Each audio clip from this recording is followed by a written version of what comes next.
You think we should go over there? I mean, it stopped raining. What you think? It's only cover the camera. I think we're all good. Yeah. Only cover the camera. Yeah, we got an umbrella. Got the umbrella right there. So let's get prepared to get. Yeah, let's walk. Let's go over there. Yeah. If it start raining again, we just come right back. Fuck it. If we come back, we just stay here to the camp. So I was like, just waiting. I was like, where you going? Outside.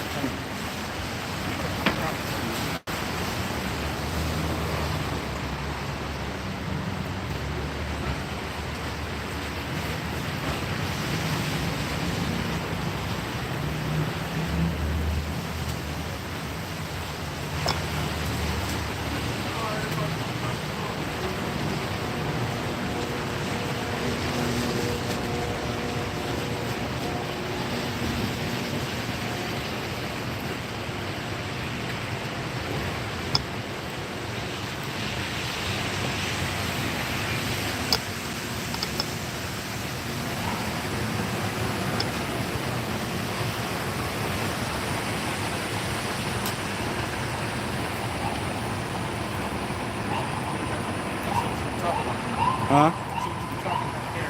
What? Oh, it's heavy, right?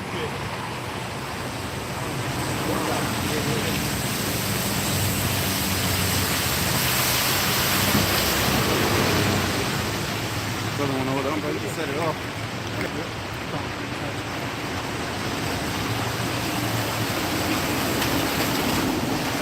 It's still live, right? Yeah. Yeah, I think so.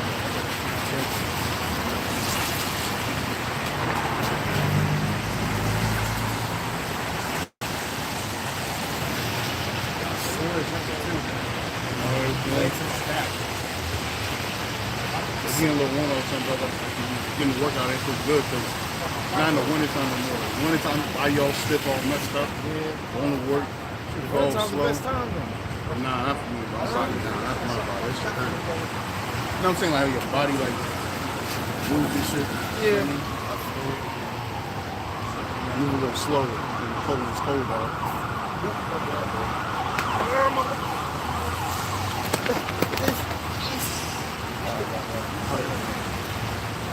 Shalom.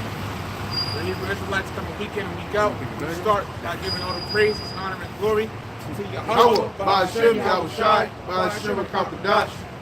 Yahawah being the one who the world ignorantly calls God. Alright, he's not a so-called white man, he's a so-called black man. Alright, Yahawashi being the true Yahawashi, the true name of the Messiah. Okay, he's holy for the nation of Israel. He's also not a so-called white man, he's a so-called black man. Double honors to the elders and apostles. GreatMillStone as well. Blessings and salutations to the elect. So, yes,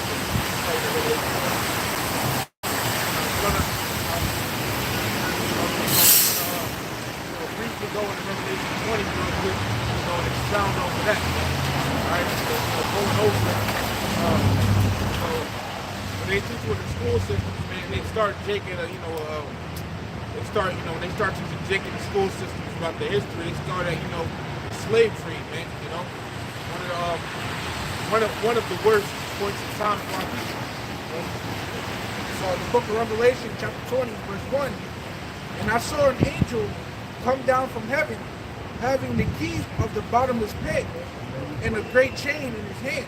Right, and that angel, Yahawashi. So pretty much what he's doing here is, this is going back in a point in time, pretty much when Esau, all right, over there in Europe had fell.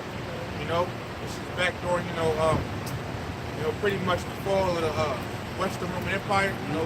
Not going too deep, but pretty much what the Lord is doing here, he took Esau down for a period of time, man. And that chain represents slavery. You Christians don't got it, man. All right, you try to, whatever concoction of doctrine you try to make up, it works. All right? Yeah, that's what the Lord did. And he laid hold on the dragon, that old serpent. Right, the dragon is who? The so-called white man, okay? People get mad at brothers when they say that the so-called white man is the devil. You got multiple scriptures saying the so-called white man is the devil, dragon, Satan, serpent, wicked, right?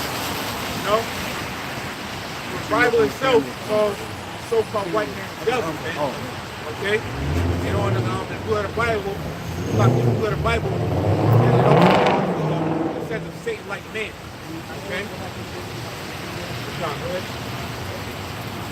And he laid hold on the dragon, that old serpent, which is the devil and Satan, and bound him 1,000 years. If I can get a quick precept, because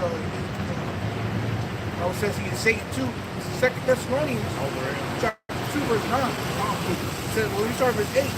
And then shall that wicked be revealed, whom the Lord shall consume the spirit of his mouth, and shall destroy with the brightness of his coming, even him whose coming is after the working of Satan, with all power and signs and lying wonders. See? Yeah, man. You know, so-called white man is the physical counterpart of the spiritual demon Satan. You know, so when you read it in the scriptures, right, when it says the devil, Satan, you gotta have, you know, but really the proper understanding. I was gonna say concept, the proper understanding from the proper teachers, man. All right, we'll start with the apostles and elders of GreatMillStone. Okay? God, you know, the so-called white man is the physical counterpart of the spiritual demon Satan. Right? It's like I found that he's being exposed from the clock. Can you read that again? Oh, check this story? Yeah, it's the drum. I got it right here. It says, 2 Thessalonians 2 and 8. It says, and then shall the wicked be revealed. And like you said, the so-called white man, he's the devil. He's Satan. He's that subtile serpent. All right. Because now what? He's being revealed. Through what? It says, whom the Lord shall consume with the spirit of his mouth. And what? That's us, the prophet. That's the prophet. Mainly, it's the word becoming flesh. What? Now the Lord has his prophets coming out, revealing to the world who the wicked really is. Right? It says, and shall destroy with the brightness of his coming. And right now, the so-called white man is being destroyed currently right now with the brightness of this word, which is Yahawashi, man. Why? Yahawashi is he's the spirit of prophecy, right? And the so-called white man is being revealed right here in this time. That's that. Wait, back to Revelation chapter 20 verse 2. And he laid hold on the dragon, that old serpent, which is called the devil and Satan, and bound him 1,000 years. so real quick, let me bring this up. Right here, that's you go into the blue letter, go into the word devil. It says prone to slander, slanderous, accusing falsely. Yeah, because anybody could be a devil, right? This is why we say the so-called white man is the devil that the Bible speaks of, because he comes in his nature, he comes in his spirit. Matter of fact, it goes back to the garden. So it says,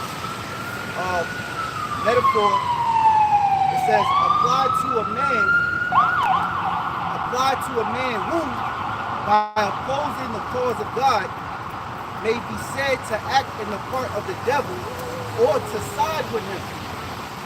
So we know that the demon, all right, let me say, tempter, the angel, the prince on the left-hand side that the Lord created, he works for the Most High, and he's over these Edomites. This is why these elites, they have to worship and conjure demons in order to get, let's say, sort of blessings from Satan. The Lord gave them over to Satan because the Lord created them to be what? The wicked. Right. You know, so let me read it again, Brother Gotti. It says, apply to a man who, by opposing the cause of God, may be said to act the part of the devil or to side with him. Can I preach up real quick? Because this also proves as well who the serpent is and a lot more. So this is Genesis chapter 3, and I'll start at verse 14.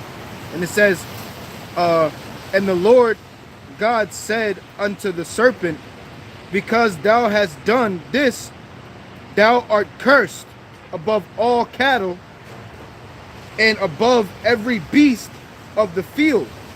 Upon thy belly shalt thou go, and dust shalt thou eat all the days of thy life. And it says, and I will put enmity between thee and the woman, and between thy seed and her seed, and it shall bruise the head, and thou shalt bruise his heel. And that's, you know, going back to to Jacob and Esau, you know, what happened with that? He took hold of his heel, you know. Yeah, the woman represents Israel. Right. All right. Somebody get slot. Real quick.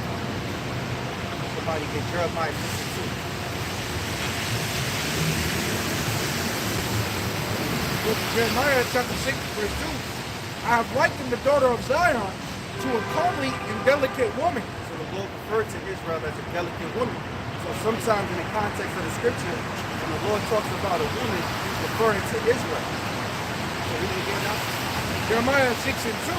I have likened the daughter of Zion to a comely and delicate woman. Right. Read Jeremiah 3:20. One more. Jeremiah chapter 3, verse 20. Surely, as a wife treacherously departed from her husband, so have ye dealt treacherously with me, O house of Israel, saith the Lord. See, so there's another verse, which is other scriptures precept again. All right, but the Lord called Israel his wife. So we're like a woman unto the Lord. Back in Revelation.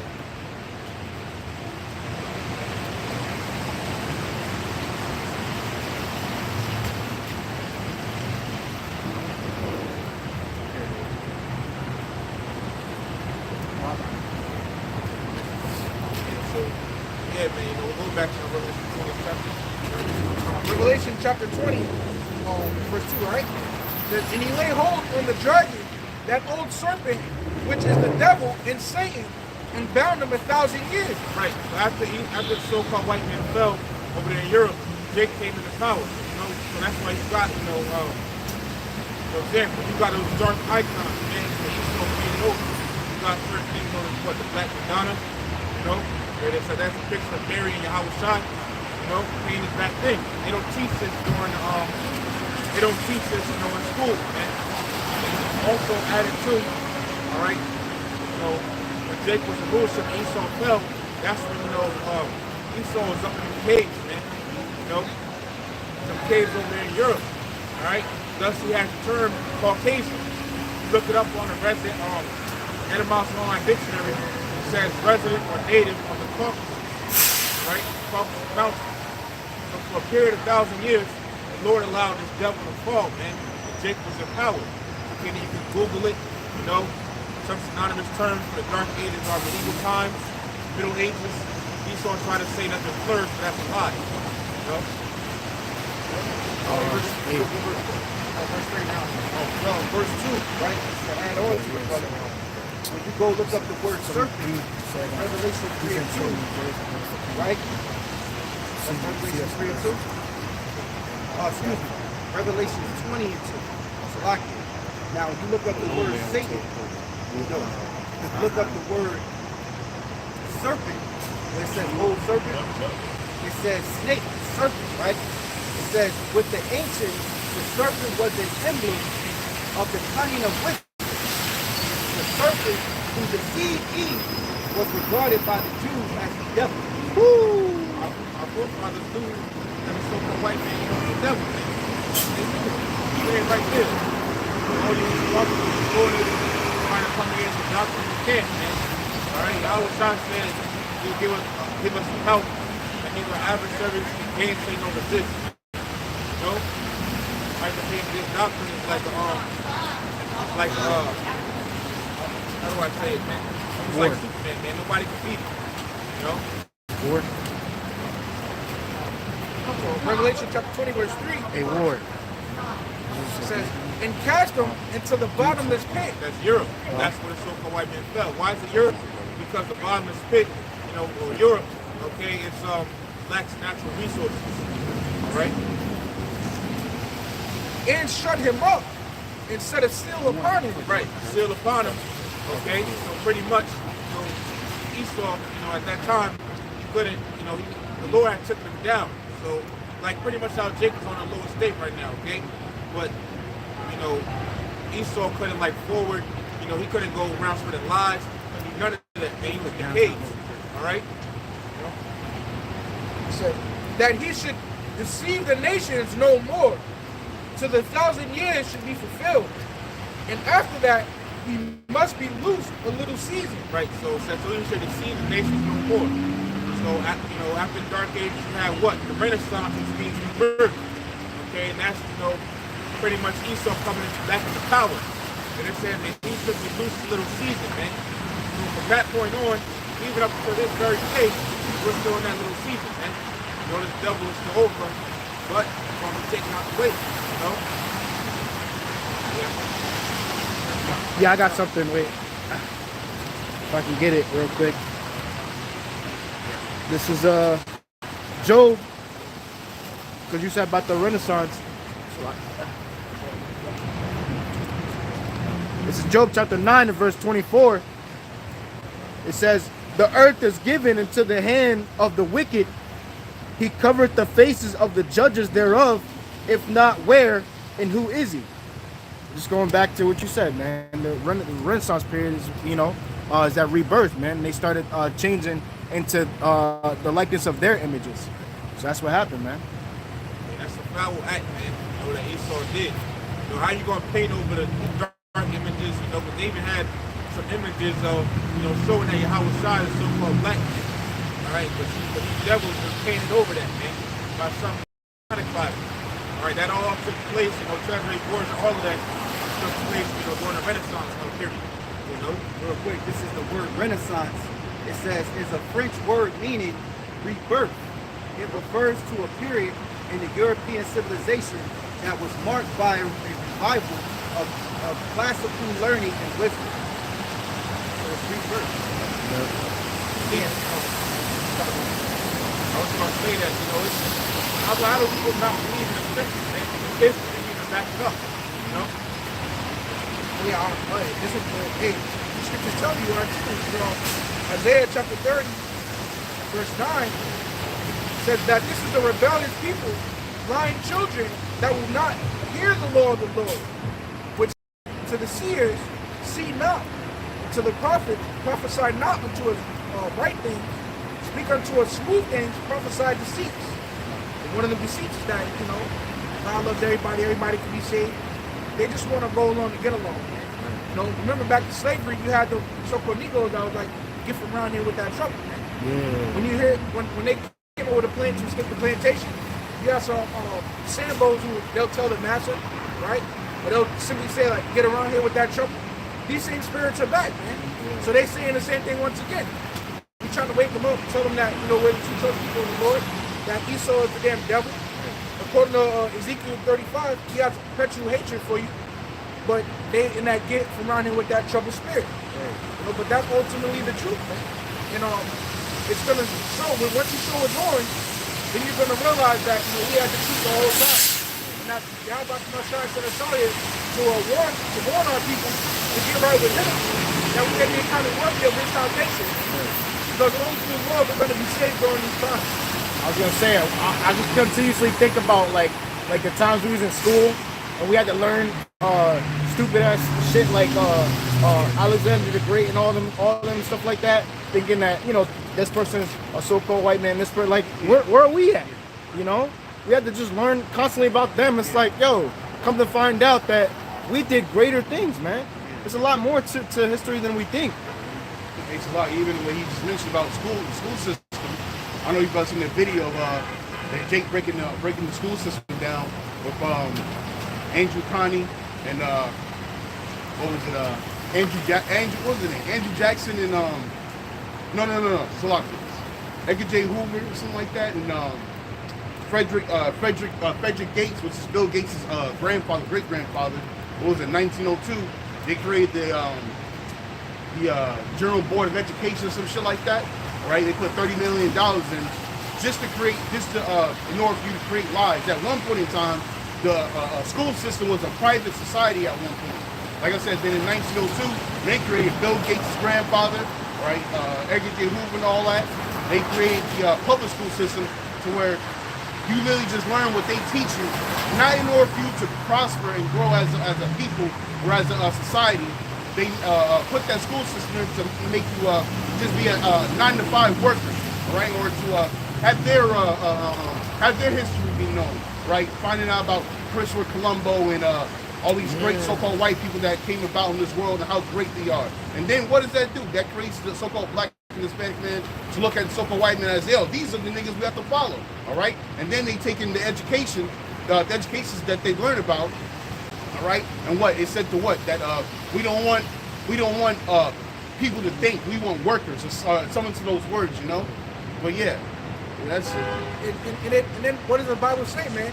It said that neither make marriages with them. Something about what the heathens. So now we go into school with them, getting a little white girlfriend, right? A little Chinese girlfriend, man. And now somebody come and tell you that she's going to slavery. You don't want to hear that, man. But that was why it said in the Bible, he wasn't supposed to make marriages with they had. Now you got all this interracial dating. You got kids with the so-called white woman. So now when somebody try and come and tell you that she's the damn devil, you getting in your feelings and you getting emotional about it, man. See, but that's also a part of the plan, part of the damn devil's plan to get our people to be distracted. That's why I said in Psalm 83, let us cut them off from being a nation. So now that we got put off from being a nation, only the 1/3 of the elect is going to come back, and 2/3 is going to be cut off completely because they don't want to get right with the scriptures and they're ashamed of the Lord. Didn't the Lord say that? No, they're going to have people that's going to be ashamed of the Lord. They're ashamed of me. He's going to be ashamed of when he returns. So true, like brother saying, when you tell Jacob's knowledge, man, try to tell him something. Jake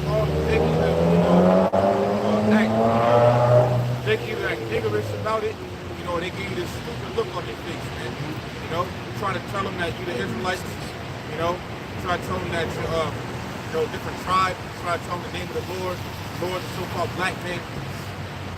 You tell Jake, that's so into, or that's been so Americanized that he gonna look at you like he's got like 10 different heads on you, man, But you see the condition of our people, but the truth is really only for the elect. The majority can't get it, so don't even bother. That's why, scripture, 24. Wait. Isaiah chapter 30, verse 11. Get you out of the way. Turn aside out of the path. Cause the Holy One of Israel to cease from before us.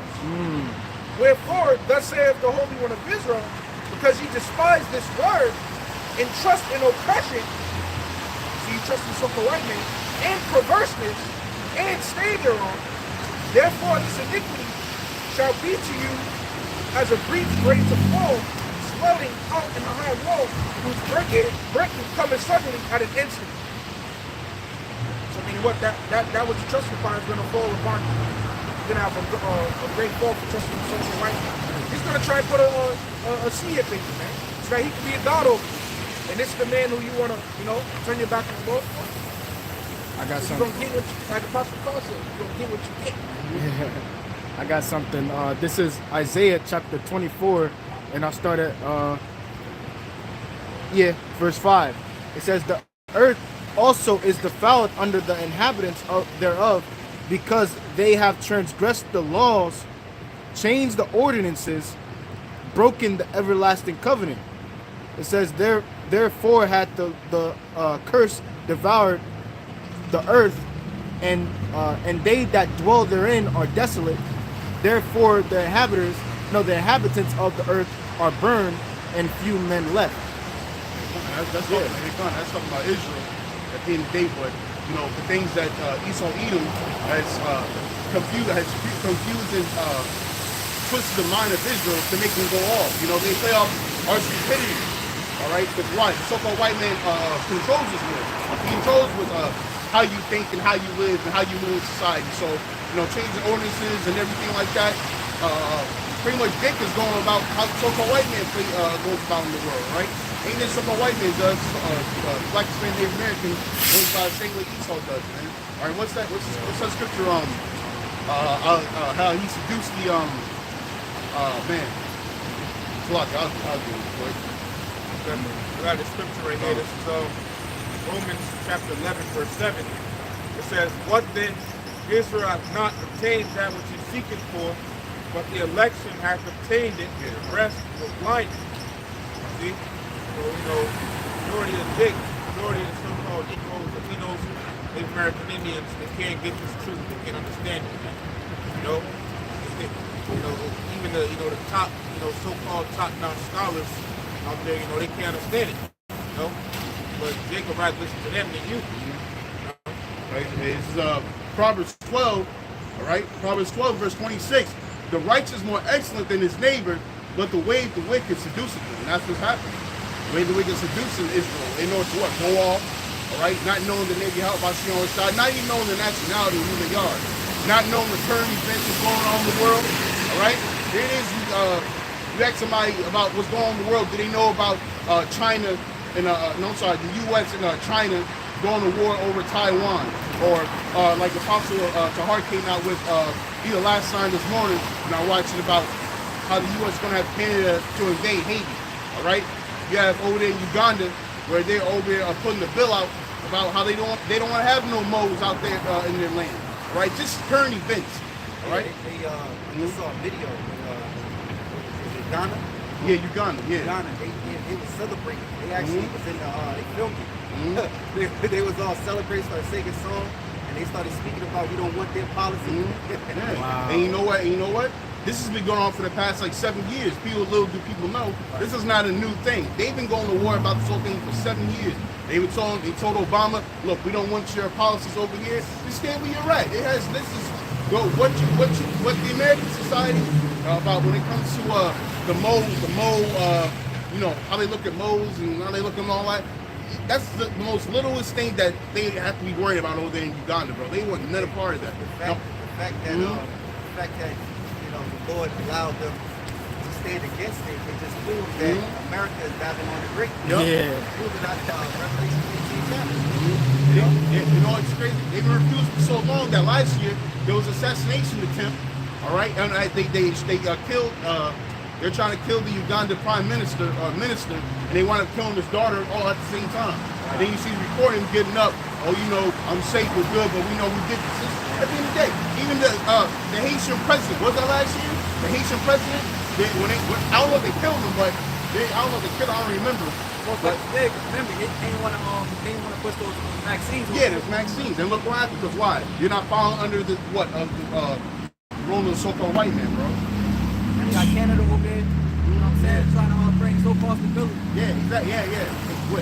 Apostle always said, what? This is just the nice way of saying they're invading. That you gotta be politically correct. I've been saying that a lot lately, being politically correct. Yeah, why do we gotta love each other? Like, you see the stuff that he's doing, Why some, these worldly ass niggas and spits, man? Why y'all still gotta, love the so-called white man? He ain't never did nothing good for you, man. Just got your whole brain fucked up, man. It's something else called Stockholm syndrome. You've been pretty much with your captain so long, you start to love him.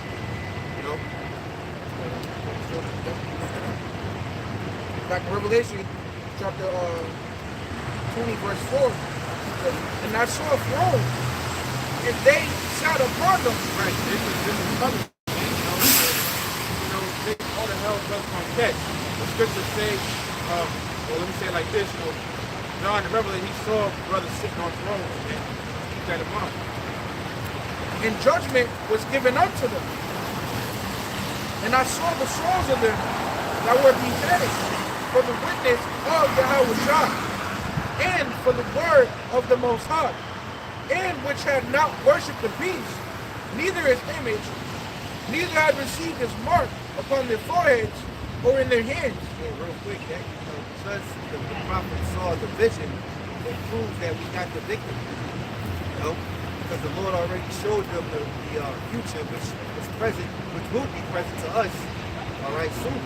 And that shows you that there's nothing that he can do, because the Lord already showed the kingdom the victory to the prophets, all right? So that just shows you something. That Esau can't disrupt the prophecy. You can't rewrite it. You can't, take the birthright. It's not going to be some transhumanism and we all plugged up. Oh, it's like your ID. What is it called? Digital ID. This is what they're going to do. They're going to issue everybody to have a digital ID, and then they're going to throw the artificial intelligence to top of that so it can monitor you. So that's the whole thing. They want to give you a digital ID, which we know the digital ID will turn into that that MOTB, all right, that C-hit, because everyone will have a digital ID. Now I remember when they closed the schools for the receipt, the shit that they did in 2020. When these kids went back to school, they had to have a barcode, digital ID, and the lines were so long because they were trying to temperature check and all these things. You know, instead of just children going into the classroom, going into the school, they had it to where if you had a digital ID, the barcode on your phone, if your child had a phone, right, you can scan and go before everything. So they did that for a bit. I'm not sure they're doing it now, but they did that in the beginning. So what they're going to roll out is a digital ID for everyone that requires, you know, and they're going to throw the artificial intelligence on top of it.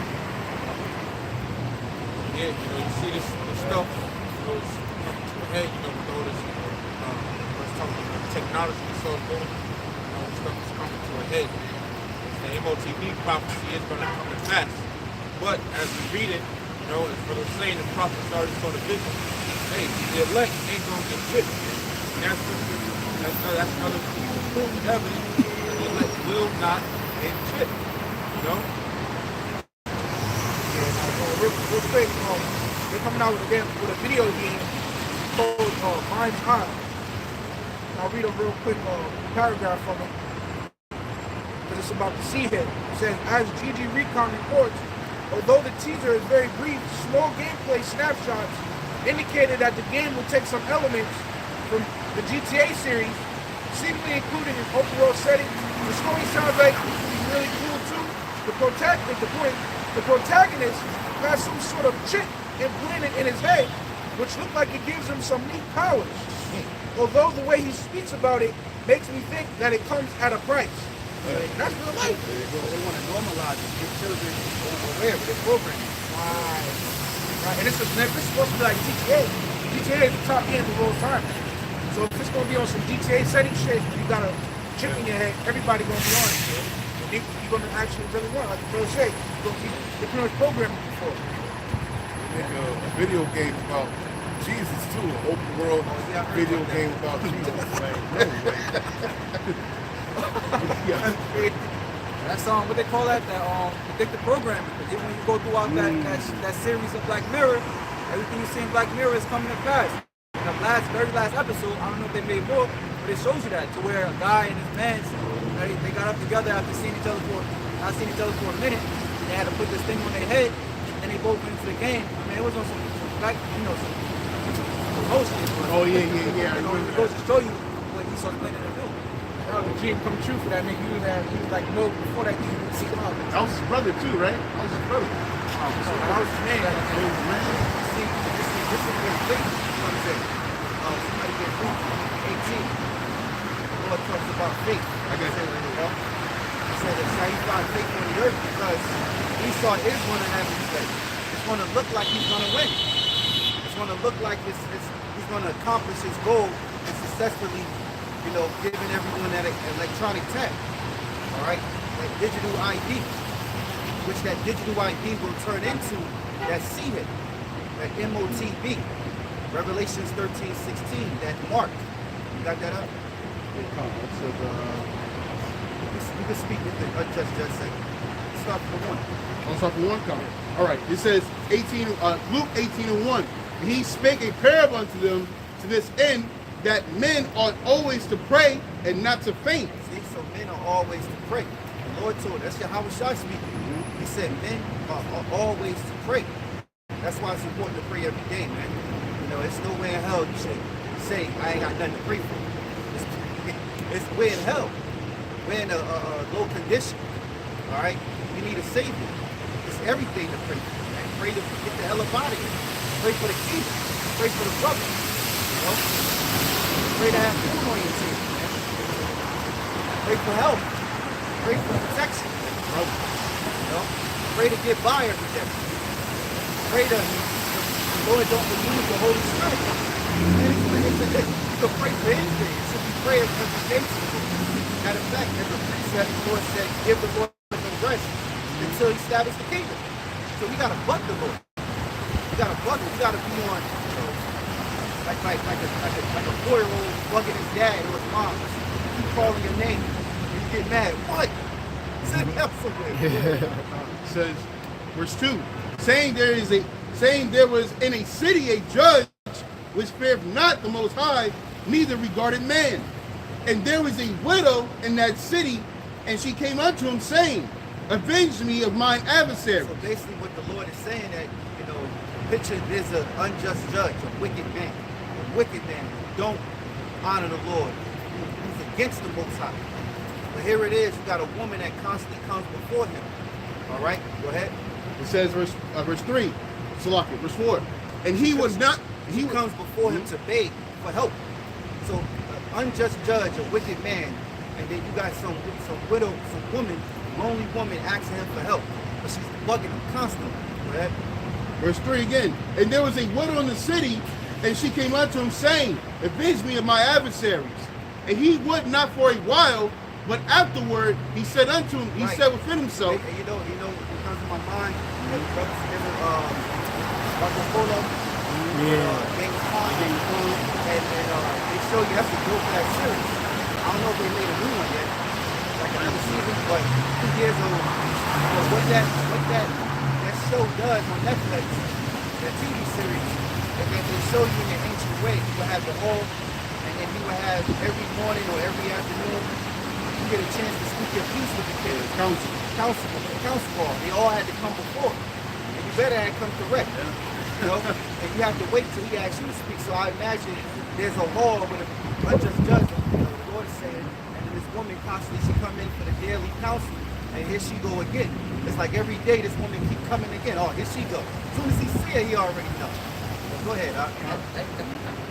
Let you know like that Yahawashi is on our side too, because when you go to like movies like that, it's always the dude to the right of the king. Yeah. And he asks, who's this guy? This is this person. Da, da, da, da. Right. All right, let me hear him out. You know, I was like, Yahawashi is standing on the right hand side of Yahawah. Says, verse 4, and he would not for a while, but afterward he said within himself, though I fear not God, nor regarded man, yet because this widow troubleth me, I will avenge her, lest she be continual coming, she weary me. So the point of it, of what Yahawashi is telling you, there's a message behind what he's saying. Give the Lord no rest. Even how much more wicked man. If you bug a wicked man about something, he eventually going to give it to you. Or he's going to do whatever it is so you can get about his face. So you can go about your business. So we have to buck the Lord, so to say. We have to give the Lord no rest, as the scripture says, until he establishes the kingdom. That means that we ain't right. We're crying out until he establishes the kingdom. So here we going to complain. Here you going to cry. You're going to cry out. Here you going to, go through your ups and downs. Because we're in sinful flesh. You're fucking dealing with evil spirits fucking with you. You got demons on folks that'll come at you. You're dealing with stress. You're dealing with stress demons that want to stress you, but you're really not stressed. But it's hard, because you got to deal with it. You got to put up with it. You got to fight against it. Fighting ain't easy. Who wins all the fights? Some you may lose, but guess what? The Lord said, when that fall, get back up. You get back up and you keep pushing. The point is that you keep striving in righteousness toward the Lord. Diligence to make you fall in the flesh short way. It says, yet because this widow troubleth me, I will revenge her, lest by her continual coming she weary me. And the Lord said, hear what the unjust judge saith, and shall not the Most High avenge his own elect, which cry day and night unto him, though he bear long with them? I tell you that he will avenge them speedily. Nevertheless, when the Son of Man cometh, shall he find faith on the earth? And he spake this parable unto certain which trusted in themselves that they were righteous and despised others. The Lord said, be along with them. Everybody's situation ain't all good, man. Just straight up. Everybody's situation ain't all good. Everybody ain't got their feet kicked up and relaxed and comfortable. You're always in a state of discomfort. Lord is always going to have someone here that bring this ease. You know, it could be your woman, right? It could be your children. It could be your family. You know, it could be your job. It could be a body illness. You know, so the Lord be along with them. Ain't nobody having a great time here in Babylon, the great except for 2/3 of the Lord's people. And that's what the Lord's going to destroy. So this is why it's important to cry out, man. You know he be along with them. Constantly keep telling the Lord, get me up out of here, man. Bring the kingdom, fulfill prophecy. You know? 2 Peter 2:7, and delivered just Lot, next was the filthy conversation of the wicked. For that righteous man dwelling among them, and hearing, next is righteous souls from day to day with their unlawful deeds. Man, you ain't next, man. You ain't next to the wicked society that we live in. There's something wrong with you. And every day you go by in this world, you have the good old time, there's something wrong with you. You're a part of the world. Because when you're a part of the world, you don't see no wrong. You know? The only wrong you see is when a leader might come beat you on top of the head. That's when you identify wrong. Oh, he can go. You know? Or black people not being able to get something or do something. Constantly begging this devil. That's the only wrong you see. But when it comes to you, reflecting of yourself, examining yourself, you don't think you do no wrong. I'll mention real quick. I mentioned earlier. So you think that like I'm talking to an older Jake about this other Mo that works at like another house or whatever, and you know I'm thinking I'm comfortable enough to like get on this thing like fuck this faggot, right? And then he's kind of like, whoa, I ain't taking it. As long as he's one of them, as long as he don't mess with me, nigga. You know? So now when they continue to take over and take over, and then this east, now what? You know? So he's saying, you know, as long as you don't mess with me. But nah, man, fuck that. You gotta condemn the wicked. The Bible says, hate evil and love the good. So you don't even got, you really don't go on a conversation with brothers, man. Not even an old school Jay, he's still shit, man.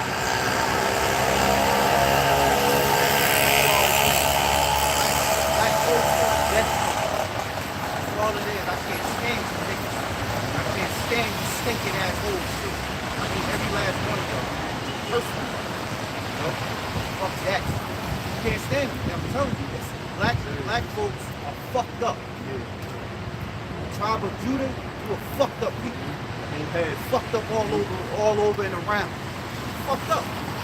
The music, these children growing up a certain way, the women are all out of order, the niggas is fucking stupid and fucked up. We need Yahawashi. There's no way in hell we gonna get out of this.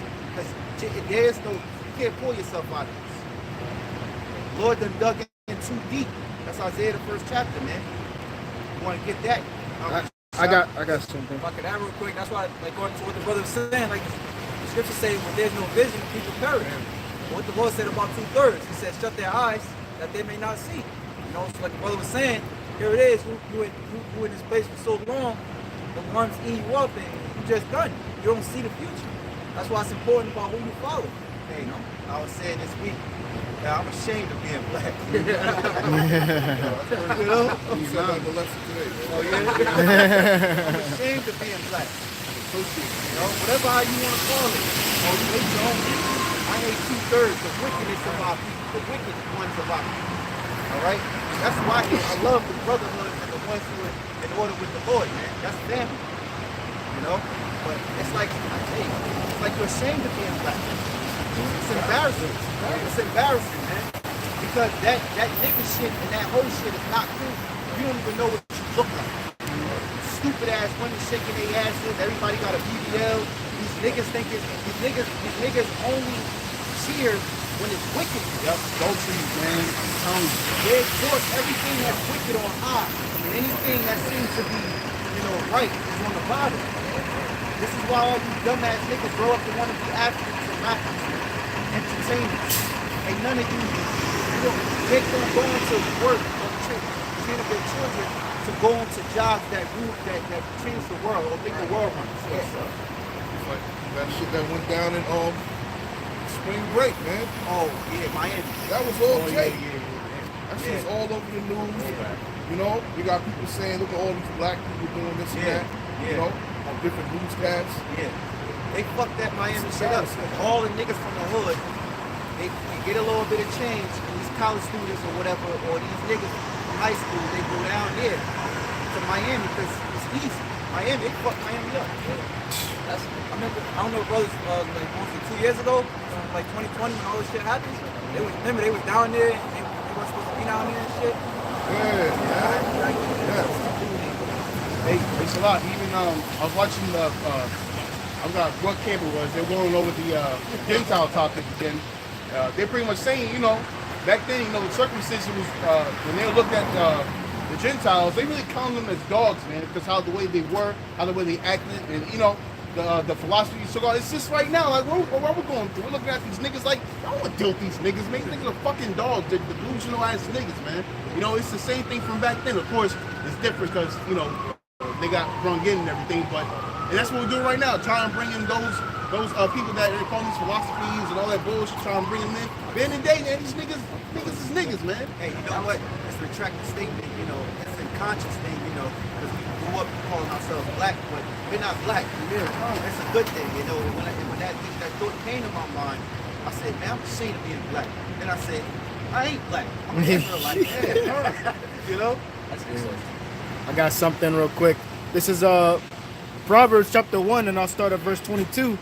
How long, ye simple ones, will ye love simplicity? Until they kill themselves. That's how long you've done that love simplicity. Until they kill themselves. Until the genocide. Until you're going to be more mold and transformers until there's no more strict men. Trying to emasculate men. You got go ahead. I ain't gonna lie. I remember when I was real little, I used to say that my skin tone was brown, and you about this because I used to say my skin tone was brown. My whole family made fun of me with that. It's like, nah, you're black, you're black. They kept laughing at me. I'm like, I felt stupid. But little do I know, I'm actually right. I'm brown skin. He said your heart was black. I remember that. Man. No. Oh. They said your heart Yeah, it's like, it's crazy, man. But it says, yeah. How long, ye simple ones, will ye love simplicity, and the scorners love delight in their scorning, and fools hate knowledge. That's why we're going to rejoice. Because the Lord is finally going to deal with the wicked. The wicked is going to have his day. We're going to meet judgment with the Lord, man. The Lord is handing out judgments every day, but guess what? There's a great judgment that's coming. All right? And it's going to be done. It's going to be devastating. All right? The Lord says, for a thermonuclear fire to destroy this whole land. The hell with somebody getting gunned down or, you know, whatever the case may be. That's small judgment. Right. Greater judgment is coming. You know? It says, turn you at my reproof. Behold, I will pour out my spirit unto you. I will make my words, I will make known my words unto you. You're supposed to turn to the Lord's correction. He will make known his words unto you. He'll pour out his spirit unto you. Why wouldn't you want the Lord's spirit on you? It's crazy. If I could have the Lord with me every day, that's how I would invite the Lord every day to be with me, because that's coming. A power of protection, man. Power. But you crazy? You know, but these niggas, they don't want the Lord on them. Okay, well, you're going to be an enemy to the Most High. That's right. It says, because I have called and ye refused. And you can't say the Lord didn't call. The Lord set up prophets. Our apostles, bishops, elders, and even the apostle elders. The teaching. Ever since I've been living. All right? You know, if we believe I've been living with Elijah coming back, bringing the hearts of the children back to the Father. We believe it. All right? So even this truth been out for many years now. Hey, Elder Papa always say you've been in for over 30 plus, right? So, man, hey, that's a lot of years of being in the truth. And hopefully none of us reach that because we want the kingdom to profit. That's right. You know? That's right. Hey, that's why we give double honors to the apostles, because they well deserve it. They work speak. They work speak, man. They work speak. You know? But hopefully we don't reach that because we hope the kingdom comes along. You know? It says, Say, I should have here without a teacher. I was started, they wasn't out there already. it says, I have stretched out my hand and no man regarded.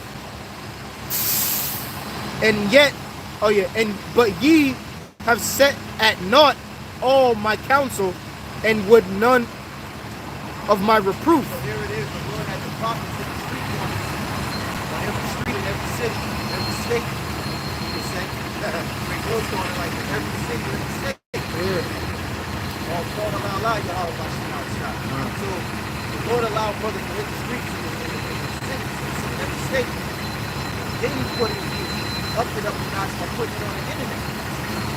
So if you said that north, all laws come, man. You can't tell me these jakes out here haven't ran into an Israelite video before. There's so many videos on YouTube. Hey, they can have the wall full of carnage shit. But I guarantee you, whatever they type in, if it's herbs, whatever, you're going to see an Israelite face. Whatever what you it is, it's going to pop up and you're going to click on it to see these guys dressed in garden. What the hell is this? And they black, so you're going to watch it, so you make mock of it. Yep. You know? And it's like, They say that no, all the Lord's counsel. So really, there's no secret. and it said what they're gonna mock, and what did he say? What does the Lord say? It says, I also will laugh at your calamity. So they laughing at us, the Lord laughing at you. And I can't remember who just said this. Whoever laughs gets the best laugh. Yeah, whoever laughs best. Y'all brothers know about the council members of Michigan, Myers, Eric Hayes. Y'all brothers see Eric Hayes? What's his name? Eric Hayes? Eric Hayes, y'all know who it is? You be cursing them out on the council. You out of order. Yeah, you gotta see it, yo. But he mentioned that whoever laughs best. Matter of fact, that's the scripture. Yeah, that's the scripture. It's like It says, I will also laugh at your calamity. I will mock when your fear cometh. And fear, hey, that's why it's important to have that healthy fear now in the Lord. Because when the troubled times come, we're going to be more confident in our faith. Our faith is going to be increased. So have that healthy fear in the Lord to fear Him, to be obedient to do His work. Repent. You know? Because when the evil days come, you're going to have your faith to rely on what the Lord gave you as a gift. So not everybody's going to have that. This person next to you that ain't got faith is going to be out there tripping out his mind. You know? Somebody might see their family all die and they can't even move no more. You know how people handle death differently. Some people go into shock, some people, they end up, you know, whatever. Paralyzed with fear. I said paralyzed with fear. Paralyzed with fear. Responsibility that I got. Every father's gonna use his man to mock people out here when they going through what they're going through. Right, bro. Them angels gonna be released, man. That's what's gonna be doing all the work. The Lord gonna send forth these angels. These angels is bringing forth the destruction. They work for the Most High. You think the Heavenly Father himself getting off his throne and come down here to fuck you up? No, he said his word go out. His word does not go out void. So that means that when he sends his word out, his angels get to work. And scriptures tell us that the angels lay on sore strokes, you know, and they appease the wrath of them that make them, you know, and that's just the evil angels the Lord has, the ones that's designed them especially to bring forth that force, that power, that destruction on your ass, you know.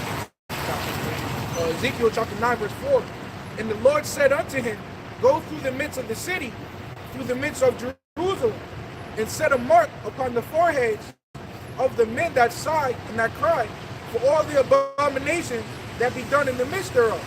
And like I was which also Jerusalem represents for people for slaves. Like you got that song where they ask where Brooklyn at, you know? He's not asking for direction. He's asking where's my niggas from Brooklyn. But anyway, right? So we're talking about the people that sigh and that cry, man. Yeah, that shows you can't just slide up on the channel. You can't just say, oh, I'm with y'all. No, you're not. The Lord is recorded on you. You got destination. Right? And then made for the elect from the very beginning. Right? And that mark is the good mark. That's the mark we want. We don't want the mark That's in Revelation 13:16. You want the mark that's here in Ezekiel 9:4-6. But that word mark goes into the Hebrew word Yahawah, which means exempt from judgment. So the Lord is going to set a mark upon these men, these women, these children's heads. He's going to set that mark upon them so that when the angels come forth through the destructions, he's going to exempt them. So past them. What that reminds you of. You know, when the angels come and they see the mark and they go past you. Passover, man. You know? Yep. And this is verse 5. And to the others, he said in mine hearing, go ye after him through the city and smite. And smite meaning go and kill. Go and kill. Well, when you look up the word smite in the Hebrew, from the Hebrew word nakam, it says to strike, to smite, to hit, to beat, slay, kill, to scourge, to give a thrust. So when you see a lot of the murders of reported deaths and destructions, and you see the aftermath of it, just know that the Lord sent angels through there, man. The Lord sent angels through there. When somebody get gunned down by another ninja, there's an angel there setting that shit up, making sure your ass go back to the Father. The Lord called for your spirit. You gotta get hit with this bullet a few times, and then you're gonna go back to the Father, you're gonna get your judgment. You know? That's what happened with King David when he had the pestilence broke out. King David actually saw the angel, and he was like sweeping like it was a wind, man, that was hitting the city. And if that wind hit you, that was a disease that the angel was doing, man. King David actually saw that. Yeah. So that disease came forth literally from the angel, man, from the book. That's the one where you saw the angel and they killed 70,000 men? Yep. Yeah, King David seen the angel. So it'll show you that these pestilences come from angels, and which ultimately comes from the Lord. Yeah, years ago,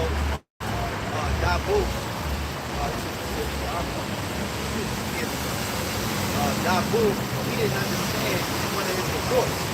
He kept noticing in his reports that every destruction, like there was a sandstorm, there was a hurricane, there was an earthquake or whatever. He noticed himself by doing the reports that he saw chariots. He said, why is these bright beings always in the midst of destruction? It's the angels.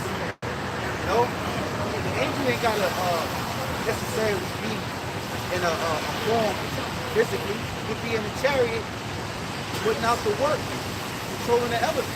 He got the power to control the elements. And he has the orders from Yahawashi. You know? So I remember that because I actually did a response to that video. Psalm 78:49. He cast upon them the fierceness of his anger, wrath and indignation, and trouble by sending evil angels among them. Evil angels. So you know these evil angels, you thought niggas think they evil. Or they the baddest shit. Yeah. You got those into witchcraft, warlocks and witches. They think they're bad. They think they bad.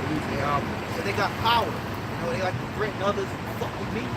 You know, they'll put voodoo on you and spit blood and call spells and shit. Try to get a piece of your hair. Put a dead rat by your door and shit. You know? You're not bad, man. The Lord created spirits that are evil. He sends them forth. You know? It says, he made a way to his anger. He spared not their soul from death, but gave their life over to the pestilence, and smote all the firstborn in Egypt, the chief of their strength in the tabernacle of men. You thought you gonna feel that agony and misery as Pharaoh did in ancient Egypt. You're gonna feel how he felt. Alright? He lost his firstborn son. And all of the other things, the plague that came upon him. The devil's gonna feel like that. The Lord is done with you. Back in Ezekiel chapter 9, verse 5. And to the others he said in mine hearing, go ye after him through the city and smite. Let not your eyes spare, neither have ye pity. Slay utterly old and young, both maids and little children, and women. But come not there any man upon whom is the mark. And they began at my sanctuary. Then they began at the ancient men which were before the house. He said they began in my sanctuary. That reminds me of 1 Peter, the 4th chapter. You know, it starts with Israel first. So when the Lord comes clean the house, he's gonna clean up his people first. Then he's gonna start dealing with the rest of them. You know? Even that word smite is usually known for of course to commit, like of course to throw down, but with a supernatural force or supernatural command. You know, so it's going to be like you're going to have spiritual power. You're going to smite, but with spiritual power over a spiritual command. You know what I'm saying? It's not just go ahead and just kill somebody. It's a way of doing it. You know? It's a way. It pretty much it's a way. Yeah. Do enough to satisfy the Lord's need to pacify you. Proverbs chapter 15, verse 8. The sacrifice of the wicked is an abomination to the Lord, but the prayer of the upright is his delight. The way of the wicked is an abomination unto the Lord. Hey, if I could add too, like the other brother Qadash said, he said, you know, the Lord can have different up with you just so you can pray for their downfall. You know? Right? Like what you saying, like how the sacrifice of the wicked is their downfall. Read that again. It says, Proverbs 15 and 8, the sacrifice of the wicked is an abomination to the Lord, but the prayer of the upright is his delight. Yeah, so the prayer of the upright, the Lord's delight, man, the Lord use us to get at you. You know, so everything, like Scripture saying, Romans 8:28, all things work for the good to the elect, you know? Yeah, just going back into prayer, man. So the Lord wants to hear our prayers. Right? It's a delight, a beautiful thing unto you. In other words, such pleasure or favor, goodwill, acceptance.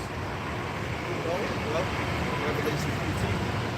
Oh no, Revelation 8.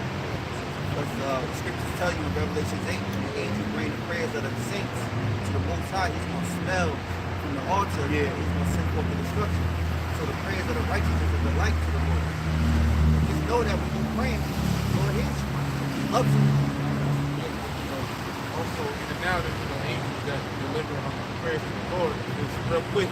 Job 12 and 15 says, I am Raphael, one of the 7 holy angels which present the prayers of the saints, which go in and out before the glory of the Holy One. Those angels that, verse 64, that have like different commands and stuff. So when you brothers, pray, you can say Yahawashi, son, set up the prayers to Yahawashi, son.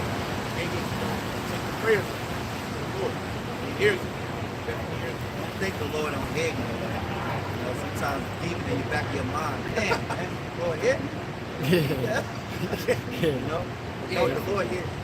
And like the scripture say, man, happy are we for the things that are pleasing to the Lord are made known unto us.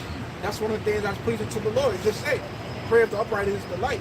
So we got to constantly pray to Yahawashi, right? And it says, verse 9, the way of the wicked is an abomination unto the Lord, but he loveth him that followeth after righteousness. Correction is grievous unto him that forsaketh the way. Yeah, that's a key word. That's something to consider. The Lord said he loves them that is righteous. He says, the way of the wicked is an abomination unto the Lord, but he loveth him that followeth after righteousness. One that follow after righteousness, that means the love of the Lord. You're trying to be right by the Lord. The Lord said to love really, that you right by the Lord. And follow the ways of the Lord. So that shows you who the Lord loves, who the Lord hates. Right, the key word is all right. Doing what's right. How do we tell what's right and what's wrong? You may have a song. Matter of fact, I was in like a Yahawah, and I heard a wicked ass song. It was like, if it makes you happy, why are you so sad? So Moism can make a Mo happy. So that's what's right to him. So how do we determine what's right and what's wrong in this world? You got to go back to the scripture. Ultimately, the law, statutes, and commandments. So for you to say it's done away with, you're just saying that you're free to do whatever you want. Everybody's right in their own eyes. But we know that that's not true. So ultimately, it's to follow after Yahawashi, law, statutes, and commandments. But real quick, say, What you were saying too, as far as like he loves them that follow after righteousness, it shows you how the elect has a different set of eyes.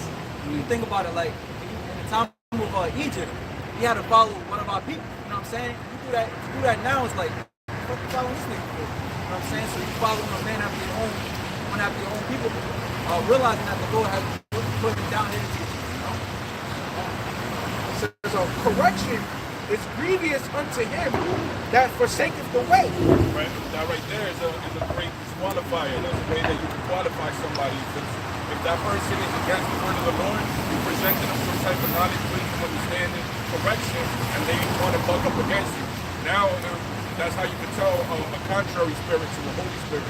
That somebody at least will be humble and hear you out. But once they buck up and they're like, nah, fuck all that, that's a way to tell that that's a wicked spirit contrary to the spirit. It's all about identifying. Yeah, like your family will hate you the most when you bring up this type of correction. Your family, your friends, the people that was closest to you, they'll shun you because you bring this type of correction. You're the bad guy, you know? Proverbs 14:12. That's a spirit. I said that's a spirit. You got that? There's a way which seems right unto a man, but the end thereof are the ways of death. That's right. Yeah, because in a man's head, he think, especially a ninja, he think going according to his way of how he feel is the way. You know? I had that too. But really it's death. Because niggas be in their feelings, and this is why a lot of you jokers, Jake, is locked up. Because you be in your feelings, man. You know? In some cases, you may be in the right, but guess what? You can't seek vengeance upon, you can't seek vengeance yourself. Because then you will be in the wrong. Because we're in captivity. You know, we're not, our government is not the law of the Lord, even though we keep it spiritual. We reverse it. Because we know that government of the Lord is going to come to the physical. And the whole is going to be governing the whole world. But you have Esau's government. You have his law. Alright, so if you go ahead and love your woman that committed adultery, you like this bitch committed adultery. You take her life, guess what? You go on to jail. Because you didn't use wisdom. You know, so in some ways, so the man that thinks that he can go in his own way is really unto death. Ecclesiastes 7:16. Be not righteous over much, neither make thyself over wise. Why shouldest thou destroy thyself? Yes, so just stay humble. Just stay humble, man. That's a lot of hate, people. man. Be humble. You know, because we got this truth. Some guys, now you see certain guys, and you see them in different camps. They get this truth, you be like, what is dude? You know? But he be talking he everything. Like he the top dog. You like, bro, I swear. Let me tell this dude that he fit in like he is. Or matter of fact, the knucklehead. He's out there, Mississippi maniac. You know, the knucklehead with him. These guys, and I ain't gonna bring him up, but it's very, I guess. I just think about him because I think Brother Say they 20 minutes in 3 years. And he up there trying to recruit the apostles and brothers. You know, that brothers went down. That been in longer than him. You know, now I'm throwing, I'm not trying to throw years on because, you know what I'm saying, they're over you, but you got to give respect when it's due. You got to honor, you know, those that come before you. Guys tend to forget that this is a labor that we fall into, which are other men labor. You know, this is not something we just make up when we came out here. Hey, the Lord allowed us brothers to find these anointed men, his men, and to learn, and for us to get on the road, on the bicycle, so to say, and get to work. Because you fall into other men's labors, man. God tend to forget that. And it don't matter if you know, certain guys think, well, I ain't coming under GreatMillStone.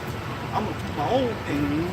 Nigga, you still gotta, you still come into other men's labors because what you're teaching was taught from going back to one West. So you have a one West doctrine now, regardless of what you scrambling to keep and not to keep. You know, you're not going to teach this because they teach that. Or I'm going to teach this because, you know, vice versa, whatever. You know, guys want to be different. They got this problem that they got to be so different and unique. They got to do the new thing. They got to come up with something that nobody else done. You know? No, just follow and be in order with Yahawashi on God. Teach the truth. That's all.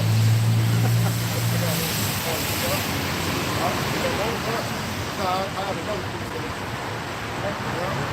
Real quick, it's 1 Timothy 5:1, and it says, rebuke not an elder, but entreat him as a father, and the younger men as brethren. And by reading the scriptures, that's why the Revelation, the first chapter, goes into blessed be that reader.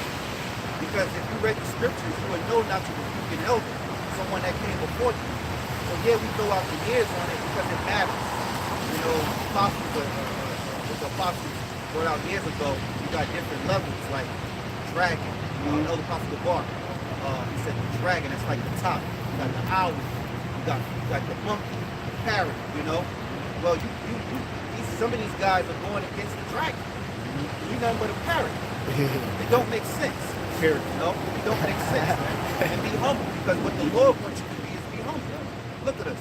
Brothers that came from different walks and ways of life. You became a man. You got out of high school. You probably got your own apartment. You got a lot of blocks. I even got kids. You're a man. You have to humble yourself to this word. You have to humble yourself to the Yahawah's doctrine. All right? Because he's greater than you know? And then you got to take your mind out of America. And that's what messes dudes up too. They got like that feminine spirit, sort of say, a feminine spirit, feminine spirit. That they still thinking like we're in America. This place did a number on us, man. They did a number on how you think, the process of things, and how you think and what you think is right or wrong. You know? And a feminine spirit, like feminine literally means minus change. Feminine. So it's a lot of men don't even have to have this flamboyant spirit. You don't gotta be dressed in drag to be having a feminine spirit. A lot of these hotheads that are quick to shoot because you stepped on the sneakers or something, they're acting feminine because that's something that's womanly traits. You can't control your emotions, you can't control your anger, but you have womanly traits because a lot of them is being raised by single mothers and shit. They don't have a father, and then so you have a man with all his testosterone and all his aggression, thinking with the female's emotion, and that's why you got this place completely out of order, and this is why people get slayed and broke down. You can understand a man's reaction like a woman. Because women react on impulse because of what you said, trigger them. A man kind of sit back and hear what you say, like, oh, you got that.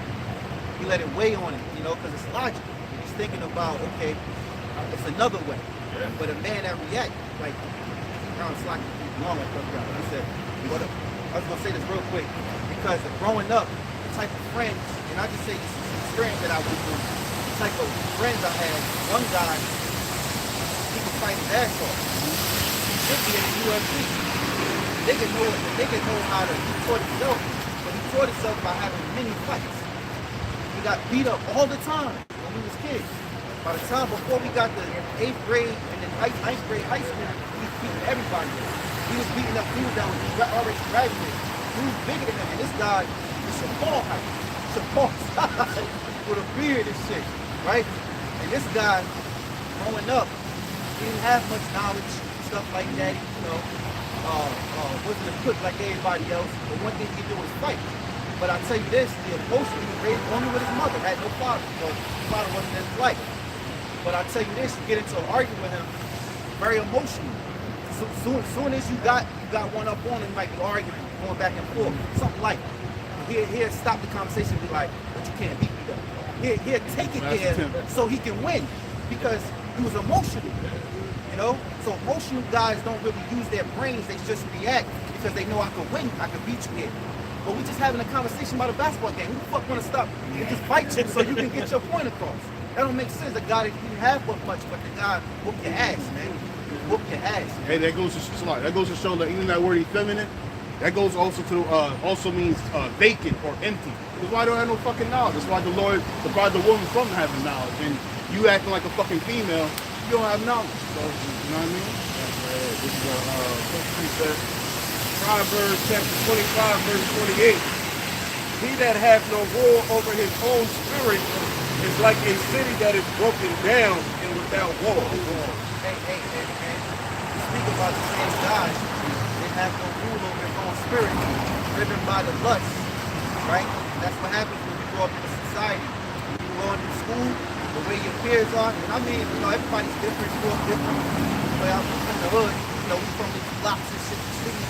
You grow up in these urban cities, and in the hood, your choice to lust.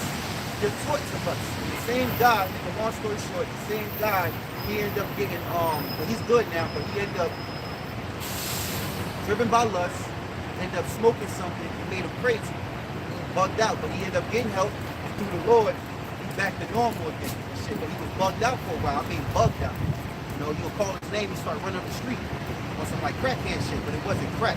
Whatever, when he smoked, somebody laced his shit. But he got, the Lord helped him out. He got back, and now he's normal. You would never know until he tell you the story. You know, but that goes with should we just read it out? Proverbs 25:28. I go again. Got it? He that hath rule over his own spirit is like a city with no walls, broken with no walls. 28 Proverbs. He that hath no rule over his own spirit is like a city that is broken down and without wall. Right, because if you got a city and you ain't got no wall up, you have no defense. So that goes with every other thing in life. You know, matter of fact, you go into the lust. The scriptures also say the pocket book, refrain from thy appetite. Just because you know it's lawful don't mean you gotta indulge it. You know, you might have love women, you know. You might, save your brother. You got no wife. You gotta refrain from chasing all that box. Because all that box will get you in trouble. You fuck around and get burnt. The Lord will burn your ass and slow your ass down. You know? Like you're doing too much, even though you can do it. So everything, you gotta have discipline, man, in your mental. You gotta know and refrain yourself from certain things, man. It's like you can't do too much of one thing. You know? Proverbs 16:32. He that is slow to anger is better than the mighty, and he that ruleth the spirit than he that taketh the city. Because one who's slow to anger can move with strategy. You know what I'm saying? Here it is, while you quick to react off of your emotions, here I am thinking. You know what I'm saying? How to take you out. You know, so he that is slow to anger is better than the mighty, man. Because when you fight with emotions, when you make decisions off of emotions, that's when you find yourself making mistakes. But if you're slow to anger, you're more liable and able to be more calculated to come out as the victor, so to speak. Or come out on a positive end, on a positive note. You know? Hey, when you're playing chess, you gotta be legit. You gotta be precise. Every move has to be executed. Not only that, if you're doing off your emotions, you can't stay 3 steps ahead or 4 steps ahead. Yeah, it's patience. Lord teaches patience. And the word patience means to suffer. It's something sometimes when you catching hell, you get pissed off because, you're like, where the fuck this coming from? Fucking Satan. You're like, man, what the fuck, I ain't do nothing. Fuck, you know what I mean? But you gotta check it and be like, yo, nah, hold up, I'm still in simple flesh. I don't know what I've done. Could I be judged because of what I've done in the past? Or did I anger the Lord in a certain way? The Lord want to check me? And he got this person coming against me? So let me humble myself in this situation and not just react so fast and be the carnal flesh that I have in me or have on me. Let me live more for the spirit. Humble myself and wait. Because now, like the brother was going into, thinking upon it. Like, damn, what the fuck? I don't know what it is, but I'm going to be humble about it. For whatever reason, the Lord is allowing this to happen anyway. Whatever happens, because the Lord allowed it to happen. He wants it to happen. Proverbs 15:18. A wrathful man stirreth up strife, but he that is slow to anger appeaseth strife. Are you brother saying? Are you taking the time to cool off and think with a clear head? Not just a high head like most women do, just emotionally reacting. And that's why Esau is built for that, for making our men effeminate and making us, not think rationally, not think like logical men, but be emotional, because he knows that that's going to get us to kill each other. And to be honest, you're more slow to anger once you realize what you're capable of. It's always the guys who can't fight. It's always the guys who are very weak. You know what I'm saying? That lashes out, honestly. You know what I'm saying? It's the quiet ones you really got to look out for. You know what I'm saying? He's quiet because he knows what he's capable of doing. And it's like you got to keep pushing them and keep pushing them to take them to that edge. I'm close to the edge, don't push me. You know what I'm saying? It's one of those situations. Why you think the Lord is slow to anger, man? Because the Lord knows where he can take you. The Lord got to kill 2/3 in order for him to be appeased before this whole shit get flipped. So that's the same nature we got to carry as men of the Lord. I can imagine the Lord was emotional. He would have thrown this planet into the sun. Oh, man. Like, fuck this shit. Float around. He has his plan, I got something real quick. This is 1 Corinthians chapter 2, and I'll just skip down to 14. A natural man receiveth not the things of the Spirit of the Most High, for they are foolishness unto him. They can't hear Jimmy. There you go. When the Spirit of the Lord wisdom comes through, they clueless. They don't get it. They're watching movies. and be into the movie and not realize the gems that was spilled. Right. You know? Then when somebody break it down, they go, oh, see that shit now. Or you might not even see it. Right on the head. Now you faking. Now you faking. You reaching, man. That don't mean faking. It says, Don't know about numbers. it says, for they are foolishness unto him, neither can he know them because they are spiritually discerned. But he that is spiritual judgeth all things, yet he himself judges no man. And I'm just continuously thinking, like, say you have an emotional judge trying to judge a certain problem. It's like you going off of your emotions, man. You rather a man of the Lord that knows scriptures and go and you know, goes off the spirit, not of his own, you know, his own mind, man. He said, it's foolishness unto them. That means that man or that woman looks at whatever the Lord has to say or knowledge of the Lord as foolishness. Right. You know, and a lot of jokers feel like that because they feel like, you know, he's invisible. That's foolishness to believe in something that's not here. Right. You can't see it, you can't touch it. You know? You need to tell me you got faith in what? Something invisible. You got a lot of guys that diss the Bible. A lot of these guys, some of these guys that got platforms and, you know, they might be rich or whatever. Like, anyway, don't matter who it is, but they diss the Bible because they feel like, you know, it's just going to keep you down. It's going to keep you, you know, into a certain space you can't grow. Hey, let's take a scene out of that movie, Minister Society. For example, when Cain's cousin got killed at the red light. You know, here this old dog was pretty much saying, I ain't gonna let that shit ride. You ain't gonna, the motherfuckers killed your cousin, and you ain't gonna do nothing. Blew his brains out in front of your face. I ain't gonna let that shit ride. Now, a spiritual man will say vengeance belongs to the Lord. However, you got a friend like old dog, he's going to look at that as foolish. Right. You know what I'm saying? Because he's not spiritual. Yeah. He's a natural man. You know, that's why the scriptures say, be continually with a godly man who will sorrow with thee if thou shalt be scattered. Right. You know, I'm going to paraphrase.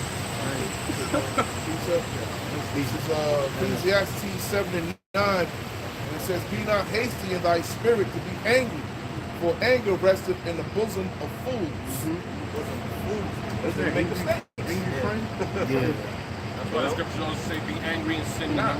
It's a right to be pissed off. That's natural, especially if you're awake. You know how it says that, you know, the scripture. So, when it comes to the Lord sorrow, you know, when surely oppression make a wise man mad. So, you know, of course, if that oppression, especially if you're in tune and you're awake, so it's natural to be pissed off, right? You know, we're kings. We're here at the bottom and in the place of servants, where we got everything literally twisted upside down, all our substance, all our wealth is taken from us. So of course it's natural to be pissed off. Does that mean that now you go and be unlawful? You know, don't wait upon the Most High for vengeance. You know, you take it upon yourself and run up into city waters and shit. That's when you're going off. I know scripture say, walk in wisdom toward those that are without. And it also says, it will be possible to live with all men. That's why like the father figure is an important thing too, man. Because like you have a kid, it's like angry, this angry pick, whatever, the body, like, you know, your body, whatever, and then that shows like next time you get angry, like you better calm down. You know? And then he knows like, oh shit, I'm gonna shut up. Because even though he can get angry, you know, you make the heart and your body is that. So now you're learning fear. And out of fear, you learn respect. And a lot of these dudes that, you know, was growing up never learned that fear, never learned that respect. You know? I had an uncle that I was there, I feared his ass, man. And that told me respect. You know, it told me, you know, you lash out, somebody else will lash out even crazy. So now that goes to show you move more with more wisdom in society. You know, to where you know, you want to off somebody or something, well, you can end up being the one getting off. And I got a scripture, Ecclesiastes 3 and 9, for the blessing of the father establisheth the house of children, with the curse of the mother rooteth out foundation. So it's a father to have a blessing. It's a blessing to have a father. He can teach you wisdom, you know, so that you don't grow up being like. That's what I say. Like, what's that? A child not broken through is like a school. Roughly paraphrasing. A child got to be broken through. You know, boys, man, like young Jakes, man. You know, sometimes you want to turn up, but then you got a body. Some dudes never really got that. And that's why they never learn respect for their elders. Yeah, that's why the Lord said with the rod. You bring up the rod. Yeah, it's very walk. You whoop their ass. Because Jake is a hard-headed, stiff-headed people. So little Jake, he got to be taught young. You go off, you see that little boy get all emotional. You like, oh nigga. You know, and then when you whoop his ass, you know next time when he get that mad, he kind of tuck it in, he starts sighing and crying. The Lord wants you to sigh and cry. Yeah. You know? Even if you look at Friday real quick, if you look at Smokey, it was like everybody out here playing because little boys love to play. That's another thing, they love to play too much. And then you got somebody, all right, that's enough. You know? And then you check them right, and then they chill out. Otherwise, they're going to play all day. And what do they tell Smokey? So you out here playing. And what, Smokey only had his mom. Think they playing about their money? Yeah. So he never had a pop to tell him to chill out with all that playing shit. But you know, it takes a man with wisdom, you know, in order to raise a son to have wisdom. That's where the generational curses kick in. Because the father don't have the knowledge of the Lord, so he can't pass it down to the son. And the son can't get it. You know what I'm saying? Now he has to go through life hoping that it comes across his path. And that's essentially what happened to us. That's the Lord's mercy. Because for the most part, you know, we didn't learn this from our parentals. We didn't learn it from our blood father or mother. You know what I'm saying? We had to pretty much learn it by chance. But that's the Lord's mercy, man. Yeah, the GreatMillStone is a prime example. That's right. The apostles are all down. That's right. You know, it's mannerism. You know, how brothers conduct themselves. The GreatMillStone, you learn that. These other camps, they don't learn that because, you know, everybody can do whatever they want. You know, it's about order. The Heavenly Father's about order. You know? So it's a big difference when you look at the different camps. GreatMillStone has a certain manner. Stern, you know, straight to the point, you know, get to the scriptures. We about the Lord's business, man. And that's what you need as a father figure. That's why they, in a way, the apostles are what? Spiritual fathers. That's right. You know? Hey, even Bigger brothers and they spiritual fathers. Because you also, as men, us young men growing up, you learn so much from their growing up, you know? And it's installing you to better yourself in your journey because you got to make your own decisions. You got to be a judge. So it's best to learn, you know, and take those gems from spiritual fathers. Yeah, I was going to say, even in the book of Kings, when King David was on his deathbed, he had Solomon. He was putting Solomon on game, how to go about ruling the kingdom, follow the ways of Yahawashi and always trusting the Lord no matter what. And that was what a father who had the wisdom and knowledge of the Lord, passed it on to his son. You know, and that was even on his deathbed. You know, to let him know that's even crazy because he's on his deathbed. And these are his last words, knowing. Tell them, like, look, follow the Lord, follow the Lord, follow the Lord. Now there's that. Most kids, like Jake, right, Judah, because they listen to fathers, they end up, some of them come out okay because they end up getting into sports. Right. You know, being an athlete. Right. And then when you go into sports, you learn discipline. You know, and that kind of saves them from being in the streets or going that route or going to jail. You know? That's why the scriptures say, for the things aforetime are written for our learning. And we through patience of the scriptures might have hope. You know what I'm saying? Because you got clear examples of what to do and what not to do. You know, but that takes humility. You know what I'm saying? Like, how does a ship shake? It's not about what's around the ship that causes it to sink. It's about what's inside the ship that causes it to sink. So you got to check yourself. Brothers fall out because they don't know how to check themselves. Brothers fall out because of pride and ego, essentially. And the lust and the desire of the things of the world. You know what I'm saying? No faith. You know what I'm saying? This brother can't make you fall out. It's about what's already in me here. You know what I'm saying? Which causes you to fall out. You know what I'm saying? Now, if you allow whatever a brother may say, or what somebody else, or a scoff or a scorner may say, to derail you, then that's on you. Something was already in you, and whatever that individual said took root. You know? So that's why you always gotta constantly check yourself. You know what I'm saying? Whether you be in the faith. You know, this is Romans chapter 14 and 22. As thou faith, have it to thyself before the Most High. That's right. You got to have faith for yourself before the Most High. What is faith?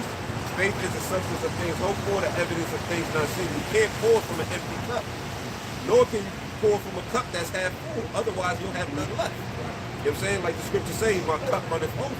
You know, so we got to swallow the whole roll for ourselves in order to teach others. That means you got to learn the scriptures for yourself. Learn the scriptures for yourself. Don't be relying on brothers to hold it down for you. Right. You hold it down. Because once this word is in you, it's in you.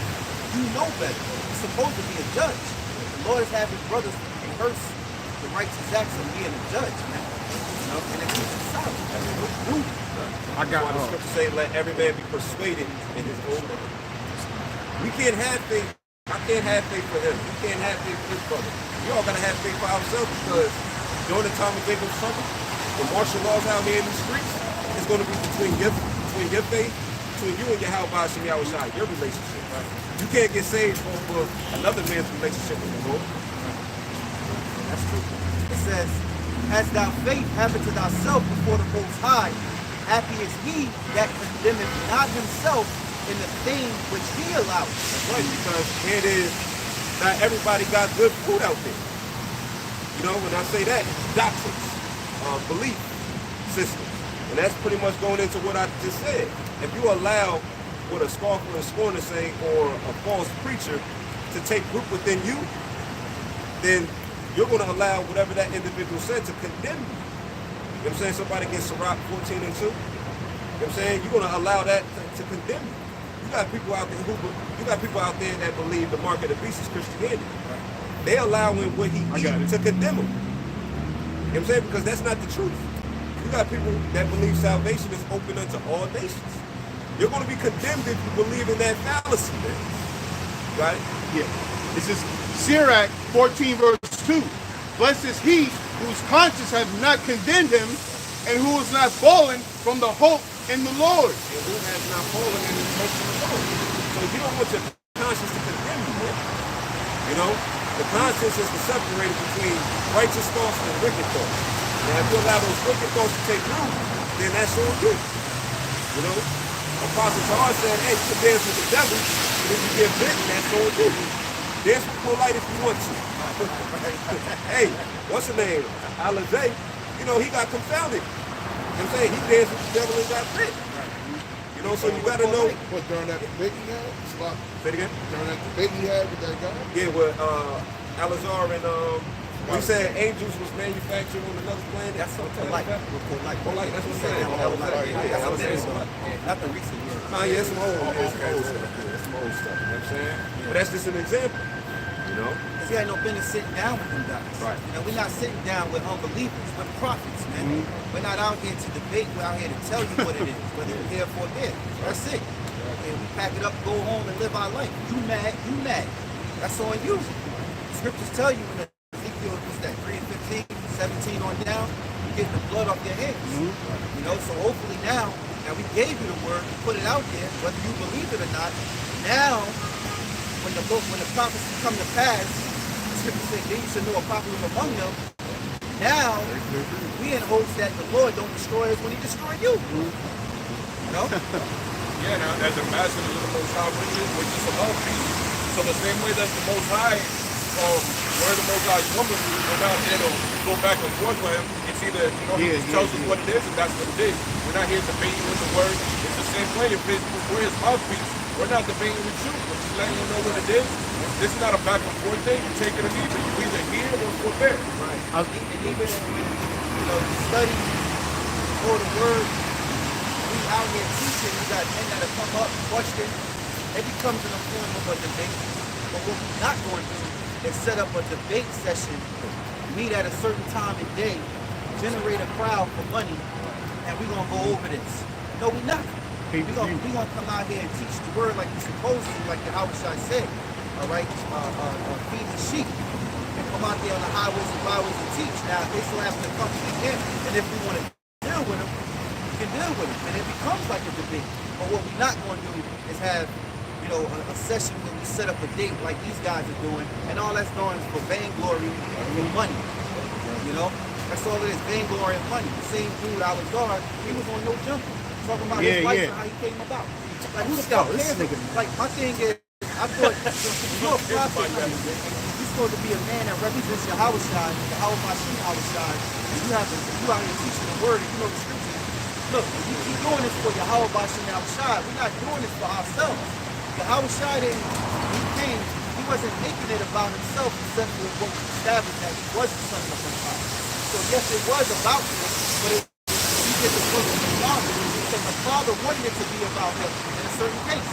But what Yahawashi did, he gave the glory right back to the Father. And then he said, make sure he said, to the Lord, when they, I forgot how it's worded, but he wants to be glorified, say his name with the Father. I forgot it. Yeah, you gotta bring it out. I lost how the word is. But I know Yahawashi said he wanted to be glorified, but when you speak to the Father, because it's Yahawashi that's the one that was sent mighty to save. So this is why he also said he's the door. He's the door to your mind. You can't get to the Father but by me, which was him. You can't get to the Father unless you go through Yahawashi. Yeah, because I think you mentioned John 17:4. I have glorified thee on earth. I have finished the work which thou gavest me to do. See, he said, which thou gavest me to do. He's talking to the Father. So how in the hell in these churches they talking about the Father and the Son is one body? You know, they're in one body and mind, in the same doctrine, in one accord, in sound judgment. All right? Not that it's two different entities. They're not the same entity. Yahawashi is not the Father. The Father is not Yahawashi. There's a Father and there's the Son. And now, O Father, glorify thou me with thine. I'll start back at the first stop. I have glorified thee on earth. I have finished the work which thou gavest me to do. And now, O Father, glorify thou me with thine own self, with the glory which I had with thee, before the world was. That's only right. Because the scriptures tell us he took on no reputation. He denied himself. Well, he came in on a donkey instead of a horse. He didn't parade like he was the king yet, but he was the savior. So read that again.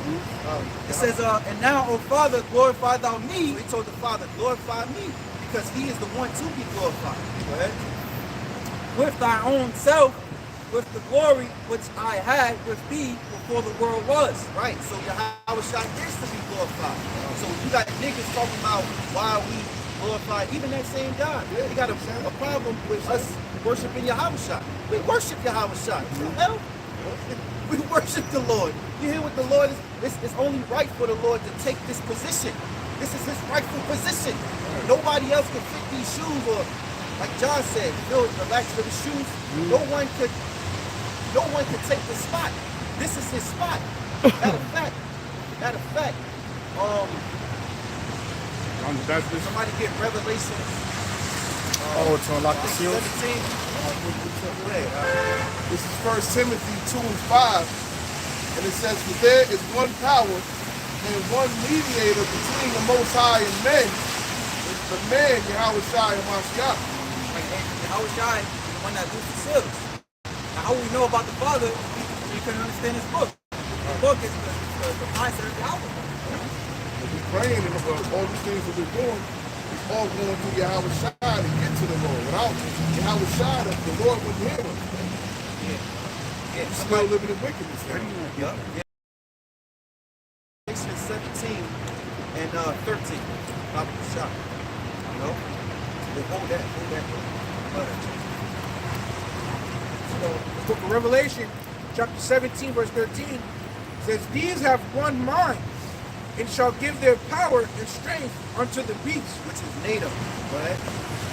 verse 14, these shall make war with the land. They're going to make war with Yahawashi.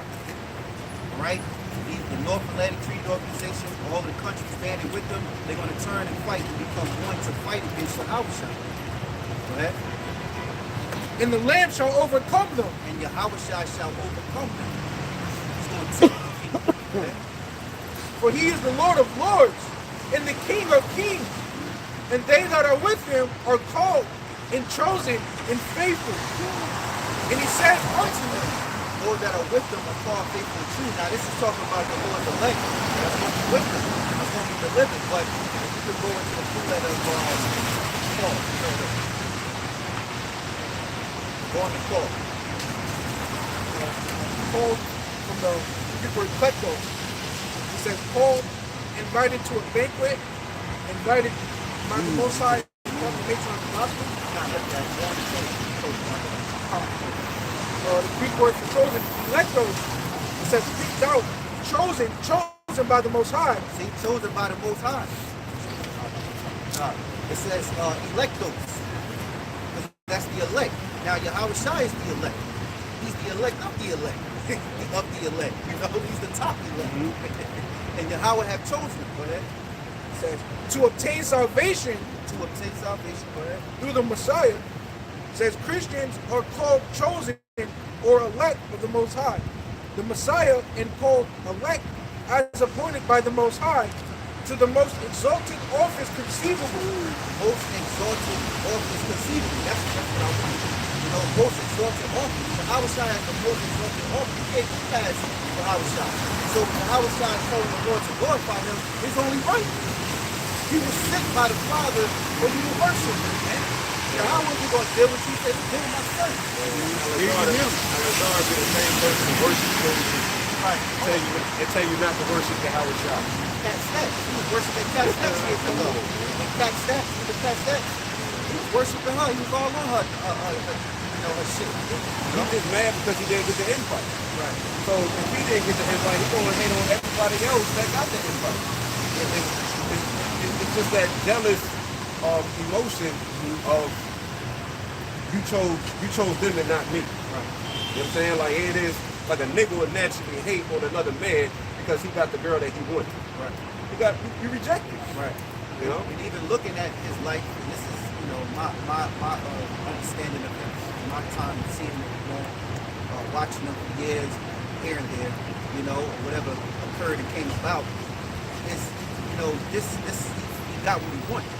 Because he grew on these different things, following after Captain Cesario, same type of spirit, you know, trying to be serious, but still wanting that glory, you know? And these guys use being an Israelite, this is my humble opinion, these guys use being an Israelite as a catapult for vain glory, you know, to be somebody.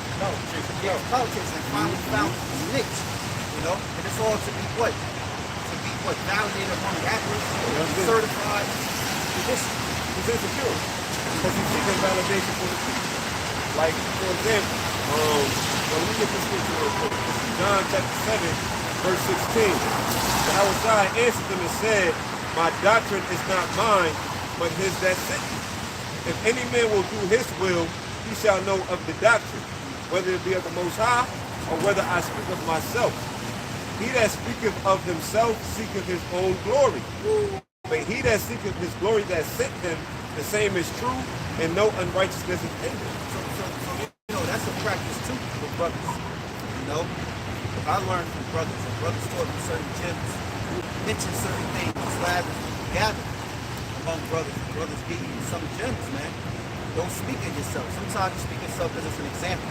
You know, sometimes you don't speak of yourself. Something you went through, something you want to explain for edification.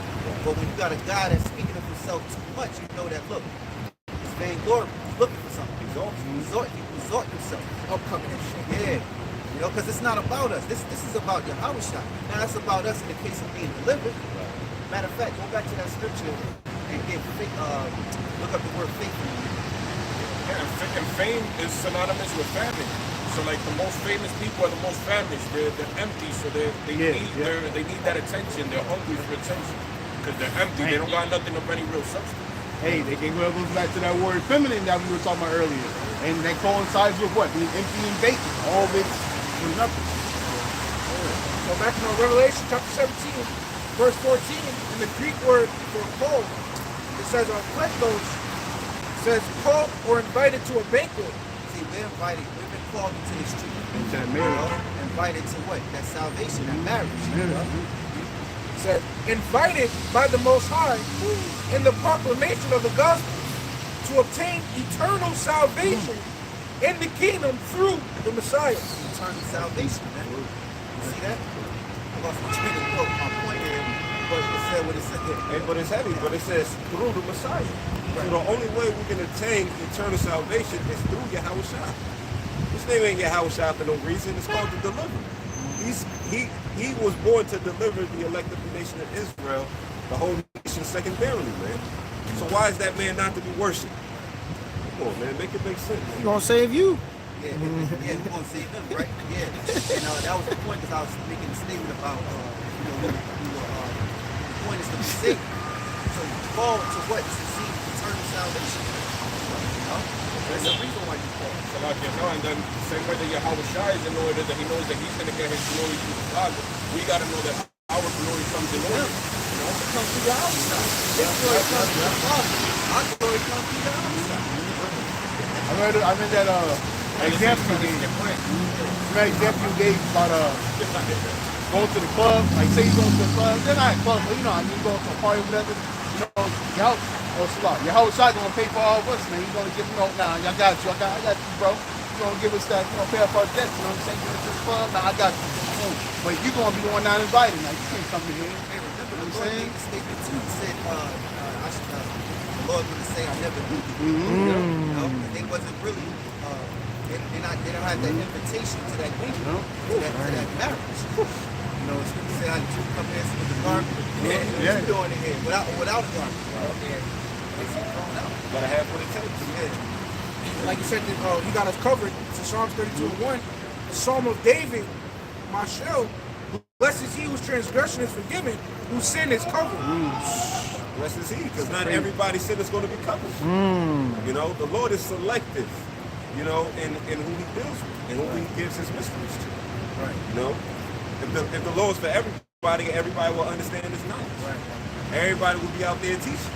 You know, but there's only a select few who's out there teaching. Right. And I'll say this, you know, we don't know who the elect is, but we have an indication for when they wait. Because they identify the you know, the man with righteous deeds, you know, he got to be of something good in the Lord. The man with wicked deeds, he got to be of something wicked in the Lord. Now, there's exceptions to the rule, but those are for certain men. It's only for certain men. You can't do what great men that the Lord set up to do because they went off. You know, it's important to stay on the path of righteousness. You know? Come back. I didn't see you. Now, this is going to these wicked men like Alazar, man. This is Luke 13 and 26 through 28. And it says, then shall you begin to say, we have eaten and drank in thy presence, and thou hast taught in our streets.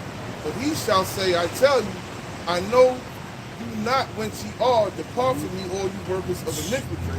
Then shall be weeping and gnashing of teeth, and when ye shall see Abraham and Isaac and Jacob and all the prophets in the kingdom of the heavenly Father, and you yourselves thrust out. Damn. But the Lord is all love. Make it make sense, man. I got one. Romans 9 and 15.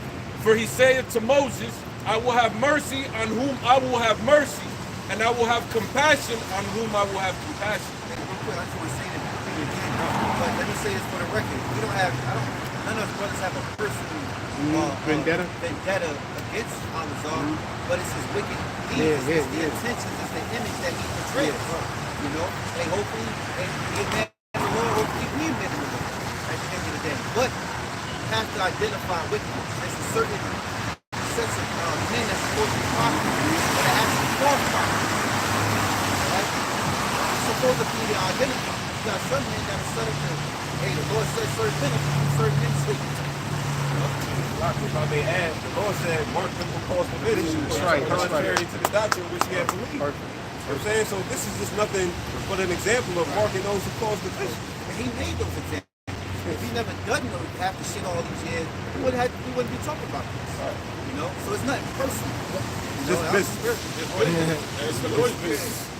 And even GMS, the apostles even get on brothers in GMS itself, man. So, you know, you can't take non personal, even if the apostles get on even us as well, man. Apostle Paul tell you that, man, you know, like some of you niggas in GMS too. Yeah, so, you know, it's not like, you know, we are picking on you, we get on everybody, man, even ourselves. What the brother quoted, Romans 16 and 17. Now I beseech you, brethren, mark them which cause divisions and offenses contrary to the doctrine which ye have learned, and avoid them. And then that word mark, when you go into it, from the Greek word is koper, it means to look at, observe, So basically, like, you know, we're telling people, look, that's the way not to be. So we have to point out these examples because we have to do our job. We're just doing the Lord's business, not personal. Hey, even But the snowball is even when you watch, I don't know if brothers ever watch Sakari camps or whatever.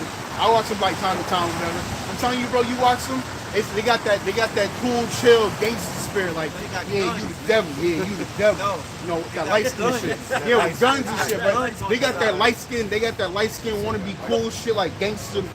And then, you know, a Chris might come up to him and shit. Bars with guns. Yeah, you know what I'm saying? Yeah, you the devil, I'm like, nigga, what the fuck? You know, anywho, then you have a Christian come out, right? I'm debating with a Christian. I've seen his eyes are personally. Christians come up to him, they you know, going down with the scriptures. But then when it comes to a certain scripture like dealing with Agrippa and having Paul in chains, and he's like, well, is all of Paul's writings of the Lord? Yeah, see, you can't be using that. If you want to use that, you can't use Paul. And I'm like, what the fuck are you talking about? Yeah, and I'm like, nigga, you can't do. And then you make you want to turn it off, and you get flustered in the spirit, like, nigga, you can't break that down. You talking about Paul's writings, they know the Lord, and then you go to the book of Hebrews is not relevant. This, that, and third. Then back then, Yahawashi, we can't be saying Yahawashi. Yahawashi wasn't relevant back then, but you know, and they got that fitted cap. Nigga, what is it? What is a Dodgers cap gonna do for your salvation? Then you got niggas. Yeah, you know what I'm saying? Then think about it. Brothers, of course, brothers pray. When you pray to the Lord, or you speaking out in the street, and then he's like, oh, take that shit off, or take your hat off, whatever, immediately. When you pray, I hope you niggas ain't praying to the Lord with a hat on, bro, because that's like, wow, bro. I mean, that's it, bro. So, for the 2 Timothy chapter 3, verse 1, this know also that in the last days perilous times shall come, for men shall be lovers of their own selves, covetous, Lovers of their own self, feeling themselves. Just know this. When a guy's feeling himself, playing himself, you can always see a guy. You think he all that. You think he all that. The gym, he coming in. Yeah, like, You know, talking big time, on the phone, loud, no, so you can hear the conversation. You know, he's feeling himself, playing himself. dangerous game. Playing himself. He's smoking. You want attention, man. You know, that shit corny. You as a child, you seek attention because it's natural. Everybody wants attention to a certain degree. You know, when you grow up, you become a man. You don't do all that for attention. You move a certain way. You know, Female strength. get some female Validation. Yeah, some guys want other guys to look at them like they that guy. You know, six-figure nigga. And just to prove that they're false prophets, you just to take away from Paul's writing, that means that they're unaware of the curse that speaks about the last chapter of Revelation. And if you take away from the word you took your part, you will be taken out of this book. So if they really had the fear of the Lord in them, they wouldn't even play with that. But that just proves that they're not really men of the Lord, they're just acting like it. Like the scriptures say, but some shall use the Lord. What do you say? It's a Shabbat 6 chapter. So some shall be a friend for the case. Right? So, you know, you got guys out there, not just them guys, but all of these camps out there aside from GreatMillStone. You know, the Yahawashi, the ISBKs of the world. You know, they use this, they pick up this Bible as an occasion to get rich, as an occasion to be renowned, so to speak, you know, to make money, you know, to create a, what do you call it, a brand, you know, making themselves up a reputation. You know, the scriptures, Yahawashi made himself no reputation. But they see that this thing is opportunity, you know, to come up. You know, so that's the only reason why they're picking up the scriptures. They have no discipline. You know, they don't have no real discipline. They falling for every lust, man. You can tell, you can see it. You know, they got women in the midst of their congregation. The scriptures say, let a woman keep silent in their churches. You got their women speak. You know? You don't want to get away from this. Is another thing, man. You know, we teach the scriptures, but teaching for the Lord's hopeful elect. Of course, we set up to be a prophet to the nation, like it's written in Jeremiah. But we're teaching those that they get the word. You know, those that the Lord opened their mind to receive the Rawchaa again that they did in the past. Because once you put all this other stuff in the midst of it, rapping, reality shows, wrestling, ways to make money and all this stuff. Ain't nothing wrong with making money. Ain't nothing wrong with that. But when you put all these other things in there, you end up getting new people in, and it gets away from the core of learning Yahawah, of learning the truth for themselves. It gets away from that. So let's say you got IUIC, you know, you got men that all these men they got all these different avenues. These people in the world, you know, it's a miracle to come out of the world for the Lord to really give them the gift of faith and to come out of the world. That's a miracle, man. Because you're stuck in the ways that you was taught in this world. It's hard being in this sinful flesh. Sometimes when you're fighting the spirit versus the flesh. And you really got to have what it takes. You got to really have the knowledge. The Lord got to feed you. You got to be there to open you up to get it, to get it, to get it, to get it. Like, oh, I get it now. I'm not just reading the scriptures. I get it. I get what I'm supposed to be about. I understand now what it is to be a prophet. Oh, I see. Oh, wow. Oh, I get it. Some guys, they get it, they're going through the motions. And, oh, I'm a part of you. I'm a part of you. We're going to make money. And they're not really having faith. The Lord is going to be only for the elect. So that's why I'm going to get hey, we're teaching hope for the Lord waking up the elect. We teach the elect. The scriptures go into the hope for elect out there. To wake up and get sealed, man. We're not teaching for all Israelites, man. We know 2/3. Like I said, just want to drive that point. You put all that other stuff in there, the celebrity shit, attention shit, money shit, reality show shit, it's going to drift away from the core of learning the word. Jake is fucked up out here. Jake, they have the 2 Chronicles 7 and 14. It tells it all. You got to repent, seek the Lord's face. They gotta want to be with the Lord. They got to want the Lord to establish his kingdom. Not just be a part of a kingdom. How you make that point? That's a good point that it was a miracle just to get it. A lot of these guys have that plantation of Christianity, like you're already saved because you got it. Like I said, it can't be taken from you. But that's the thing, that it couldn't be taken the same way the gift was given to you. It can take it. That's this is Luke chapter 24, verse 44. And he said unto them, these are the words which I spake unto you while I was yet with you, that all things must be fulfilled which were written in the law of Moses, and in the prophets, and in the Psalms concerning me.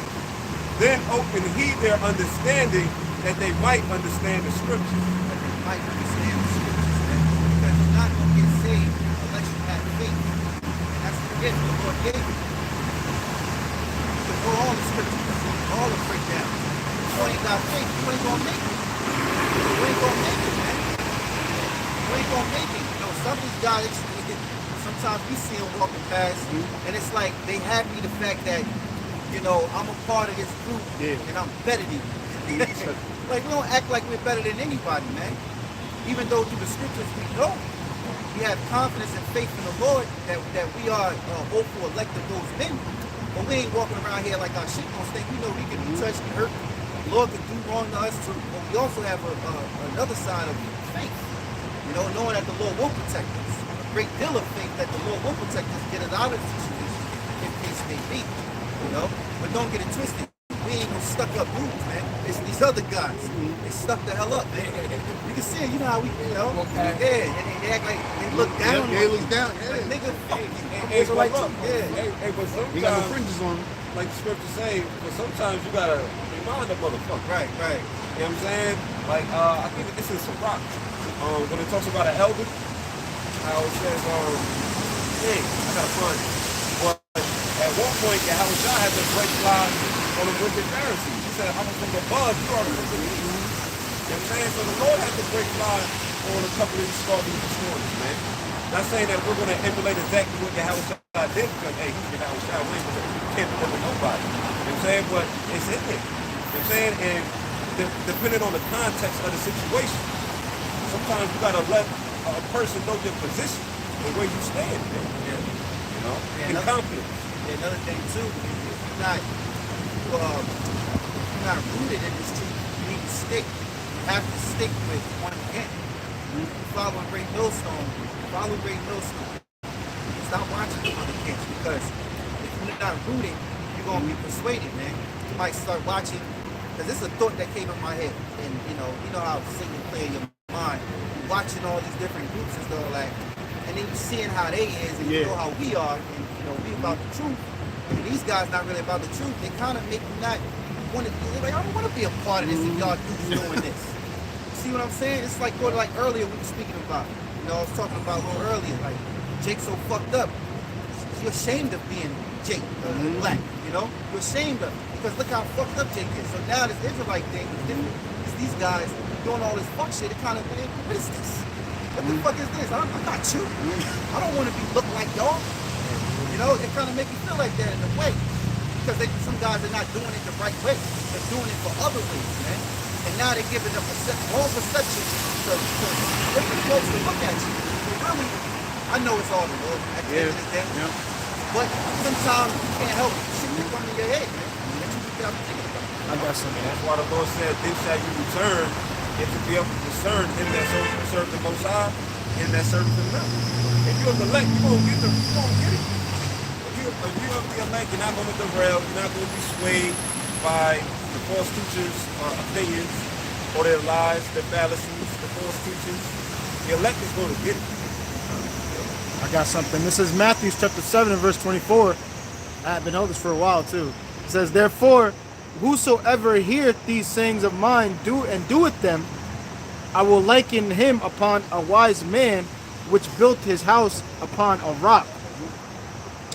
And the rains descended, and the floods came, and winds blew, and beat upon that house, and it fell not, for it was founded upon a rock. Sometimes you gotta go in and be in tune to what you are. Your brothers, you know, your king, you gotta stay in tune with what we are. Because we brothers, Lord's men, both elect, pushing the lessons to keep in the faith. Keep you in the faith, man. You know, because I'm telling you, you start going elsewhere, you're gonna start falling out. You're gonna start losing that love for the Lord. You know? You gotta stay within your circle, stay within your body, and keep that drive of faith. Because other than that, you in the flesh. You in the flesh. And there's the spirit of tiredness and you know, I've been doing this for a long time, the other shit comes in. You gotta rebuke that shit. You gotta keep that same love that you had when you first came in. So remember when you first came in, how high you was off the word. No. You gotta keep that. You gotta stay with that spirit. You lose that, you lose your salvation, man. And there's nobody to blame but yourself, man. Don't be like these different men, man. You know, follow GreatMillStone, man. And I say that just through the spirit. You do what you want. I'll just tell you the truth. It's all about the solid foundation and reverting back to a solid foundation. If you don't have a solid foundation, you could be built up and, you know, you get to, let's say, you know, metaphorically, you get to the 5th story, 6th story, but if you have a shaky foundation, that shit is coming down, which is what's happening with a lot of these other camps, that because they don't revert back to the solid foundation, they forgot the roots. Now they're shaking and they're gonna fall. And I got a quick one. 1 Corinthians 14 and 3. But he that prophesieth speaketh unto men to edification. That's where you got the word edificio, means building, you know, edification. Yes. So to build, you have to build. For you to build, you better have a solid foundation, and you're building a shit. But he that prophesied speaketh unto men to edification and exhortation and comfort. But that's the point, man, that if you're gonna edify, you better be on a solid foundation, on solid ground. Well, and I was brother saying that if you divert from that, you're gonna go off. Like, you know, we got examples like Alizé, I'm no jumper, talking about himself. Yeah. What the hell that has to do with Yahawashi and Rawchaa? That's like, you know, staying within the truth, staying with the first love. That's why you was bringing out earlier, we gotta pray, man. That's why Yahawashi said, this kind goeth not out but by prayer and fasting. Talking about them demons. So if you don't fast, you can have a demon that'll stick with you because it don't go out unless you fast, man. So that's like if you got a basement or something, man, and you never home, you got mice that go in there, and they'll stay in there because nobody's there. So like, yo, this is us right here. Nobody home. So it's the same thing with fasting. You ain't fasting, oh cool, I can stick with you then, because you're not fasting to get his ass off. Same thing with praying, man. Oh, he ain't praying as much. Well, this kind of go off not up about praying and fasting. So demons like, I can rock with you then, man, since you don't pray and fast. That's very true. That's my true life. Like when you first coming in, it'd be good to put a lot of the worldly way that you had initially, so you just lock in with the truth and you can have a firm grip and understanding of, like I just feel like, what it's all about. So then, okay, now you know how to deal with those old vices that you had before, because if you come into the truth and you like you on the truth but you're still doing the same worldly shit that you was doing, you're not going to have a firm grip on the truth. That's why like fasting is so important. All them different things like constantly studying, watching the videos so you fully locked in, because that's the foundation of setting the path for your future. That's like with anything, or like with money, or you having some form of education. This is our education of the Most High. We're setting the foundation for the path of our future. So if you do that, you know what I mean, you ain't gonna fail, man. Yeah, like this brother always says, man, you know, in America, we talk to eat 3 times a day. You can at least begin out, you know, skipping lunch. Then they say, you know, you skip dinner as well. You pretty much fasted that whole day, man. You know? And then, yo, when you skip lunch, like that, like it teach you lunch break and at work and shit. Now your body, while you working the food, your body got to work to break down all that food. And instead of your body working to break down all that food, right, spending all that energy to break down food, you keep that energy for yourself, man. And next thing you know, you moving with more energy. So fasting is beautiful, man. Physically and even more important, spiritually, man. But it's all about fasting with intention. You know, you gotta that's what the power lies. The intention behind why you fasting. You know what I'm saying? Whatever problem, you got some people who may fast for health benefits. That's where the benefit kicks in. You got us being spiritual. You may fast to overcome a lust demon. You know what I'm saying? You may fast to overcome a money demon. You know what I'm saying? Whatever you feel like is hindering you in this truth, or is slowing you down in this truth, you gotta fast for that particular purpose. Put up the prayer to the Lord for what you want removed and fast for it. You know what I'm saying? That's where the power. Hey, the fasting is cheap though. You wanna grow in the spirit, you wanna grow in the faith, you wanna get more knowledge, wisdom, and understanding, pray the Lord to fast for it. And it comes to sacrifice too. That's what the Lord requires, to sacrifice. You're gonna go through something. It's not gonna be for free. Yeah, you're gonna go through something to get it. So, you know, like they got that term, be careful what you ask for. You know? And you know too, when you fast and you want to get rid of demons, just know that it's going to, you know, it takes time. The Lord can remove it right away. You know, next thing you gonna come off the back, it's like, oh, good, it's like you got that. But sometimes, you know, it's 3 days later, you might continue again or whatever the case may be. You got to stick to it. And that fasting builds your spirit strong. It makes you strong. Even with eating. Like today, I ain't even eating no more. I'm on it. Before, you probably couldn't go a day without eating. Now you find yourself, I don't even want to eat today. I'm just going to eat some herbs or whatever, you know what I mean? Like, whatever, you know? It builds your spiritual strength, man. It's a person get appetite. Yeah, but like the brother Sean said, you got to have the right intention. Yeah. Put the prayers up to Yahawashi first and foremost for whatever it is, you know? Yeah, I was going to say the proof on that was Esdras, you know, one of the mighty prophets that when he wanted certain teachings, when he wanted them to see certain revelations, the Most High would send him to fast for like 7 days before he gave it to him, so that he had to have his spirit strong so he could even receive it. Even in the book of Daniel, like Daniel's fast, he said they were looking fairer in flesh. You know, mine was on point. They was getting them interpretations, man. So fasting is very important. Matter of fact, Yahawashi said it. You know, he said that we're gonna fast. Time's gonna come where we're not gonna have them. So then that's when we're gonna fast. So we're supposed to be fasting even according to Yahawashi. This is Hebrews 12 and 11. It says, now no chastening for this present seemeth to be joyous, but grievous. Nevertheless, afterward it yieldeth the peaceable fruit of righteousness unto them which are exercised thereby. You know, when you fasting, it's sort of afflicting your soul. It is afflicting your soul. Burning through the flesh, going through the motions, probably catch a headache and shit. Probably want to go to sleep. 10 minutes, wake up, I ain't even tired no more. You know, your body aches, your pains, you know, is what you put in the body. You know? And it's going to yield for peaceful fruit of righteousness. You know what I'm saying? You're going to get more wisdom. You can gain more faith. You get more knowledge, more understanding. You're going to get to see all of the spiritual nutrients that's going to mold you into a true man of the Lord. A vessel that the Heavenly Father is pleased to use. You know what I'm saying? That's the purpose of the fasting.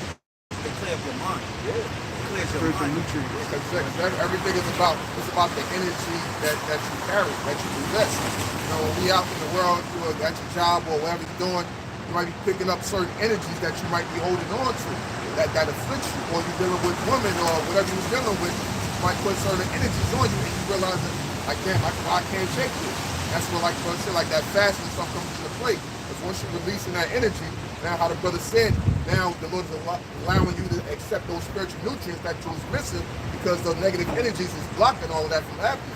It's like with physically fasting and all of the health benefits, you're getting rid of a lot of mucus out of the body. So that's naturally freeing up your body's energy on the physical aspect. So therefore it opens up your mind and your spirit much more to more spiritual things, man.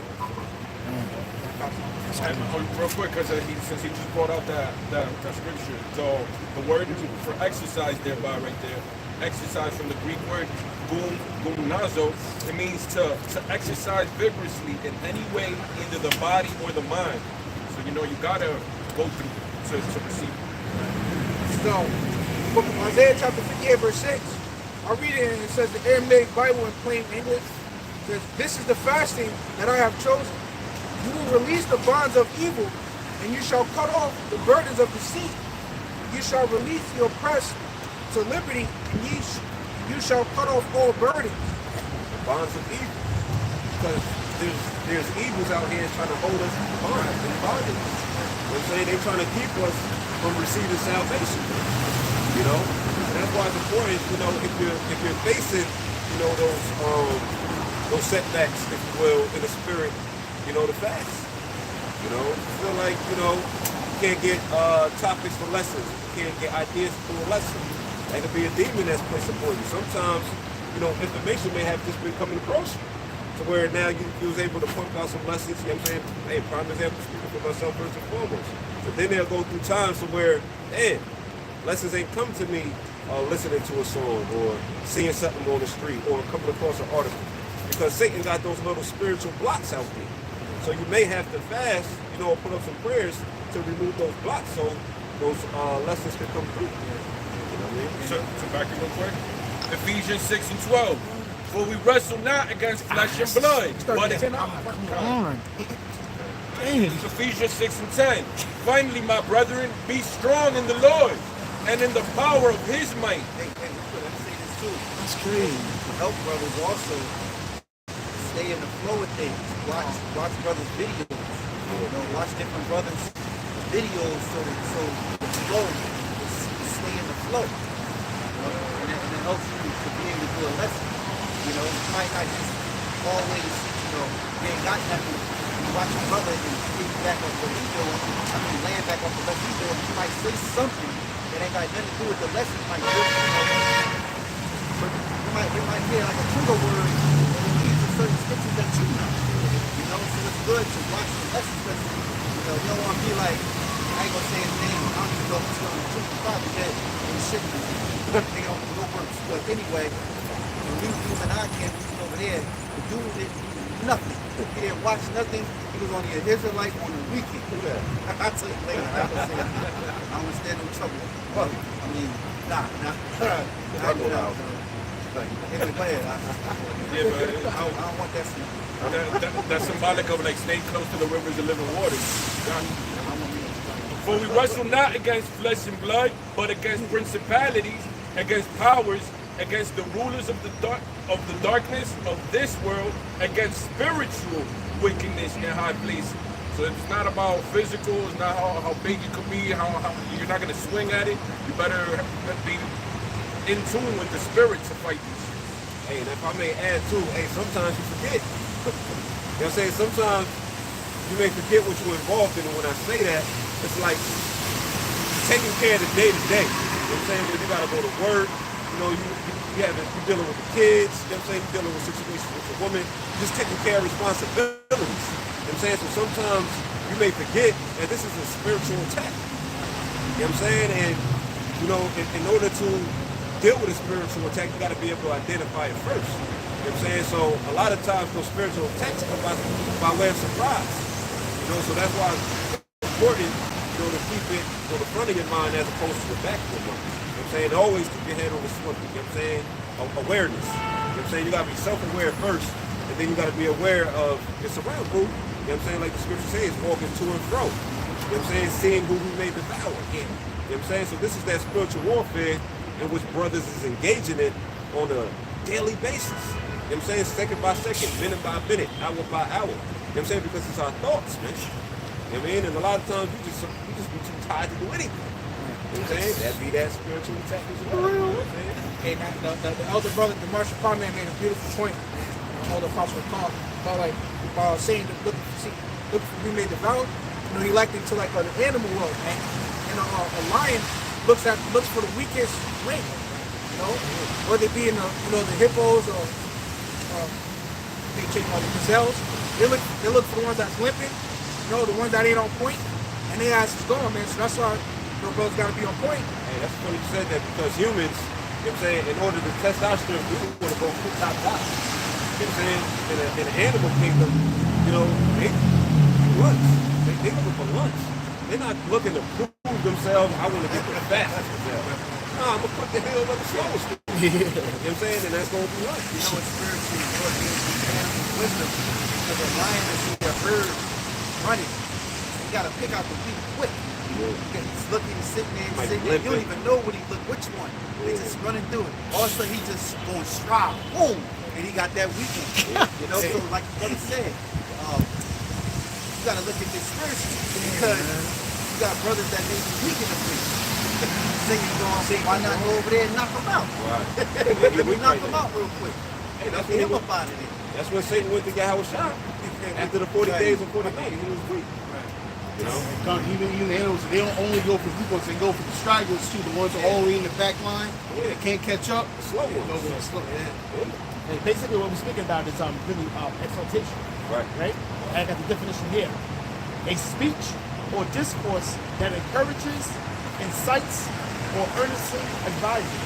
You know, and all in the spirit, like I said, though, you know, how brothers get our inspiration, our pure lessons. You know, pretty much that's really exaltation. You know, in the spirit. Because like a brother may say something and it hits the nail on the head. You know what I'm saying?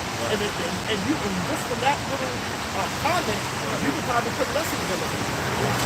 Right? So I got a scripture right here. This is Acts chapter 13, verse 14. I'm gonna set it up. This is Paul when he went to Antioch and was speaking in the synagogue, right? And he says, but when they departed from Perga, they came to Antioch and Pisidia and went into the synagogue on the Sabbath day and sat down. After the reading of the law and the prophets, the rulers of the synagogue sent unto them, saying, Ye men and brethren, if ye have any word of exhortation for the people, say on. So anything to skillfully add to what they were saying, you know, and that's all the spirit of Yahawashi and BaHaSham at the end of the day. Hey, even when we talked about how he said Satan come to see who can devour, Leo Yahawashi talking to Peter, right? Even at the very end, he said, comfort your brethren. So like you just said, comfort your brethren with the wise words of comfort one another. And just to speak on weakness, I mean, we're not perfected yet, so of course we're going to have something weak about us, but it's about not showcasing the weakness. You know what I'm saying? Because here it is, you know, the enemy is gonna prey upon weakness. You know, and like for example, they got something called in boxing, they got something called an eye test, right? It's an eye test. So you look at your opponent, you study your opponent, you look for flaws, you look for weaknesses to capitalize on. You know what I'm saying? You may be in a bout, you may have a back pain, right?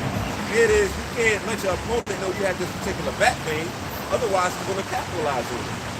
Even dealing with your woman, you want to make sure that you are tight in dealing with your woman because, you know, the woman being as fickle as she is, she identified one little weakness in you, that's going to be her reason to leave. You know what I'm saying? Whether you do it to emotional, whether a weakness is financial, or whether it's, you know, you're impotent, whatever the case may be, whatever you feel like you may be weak, you know, dealing with a woman, she's going to use whatever weakness that she can identify and use that as a scapegoat to leave. You know what I'm saying? So that's why, to try you, yeah, and to try you. You know what I'm saying? That's why it's important, you know, we're going to have weaknesses. You know what I'm saying? We're in the flesh.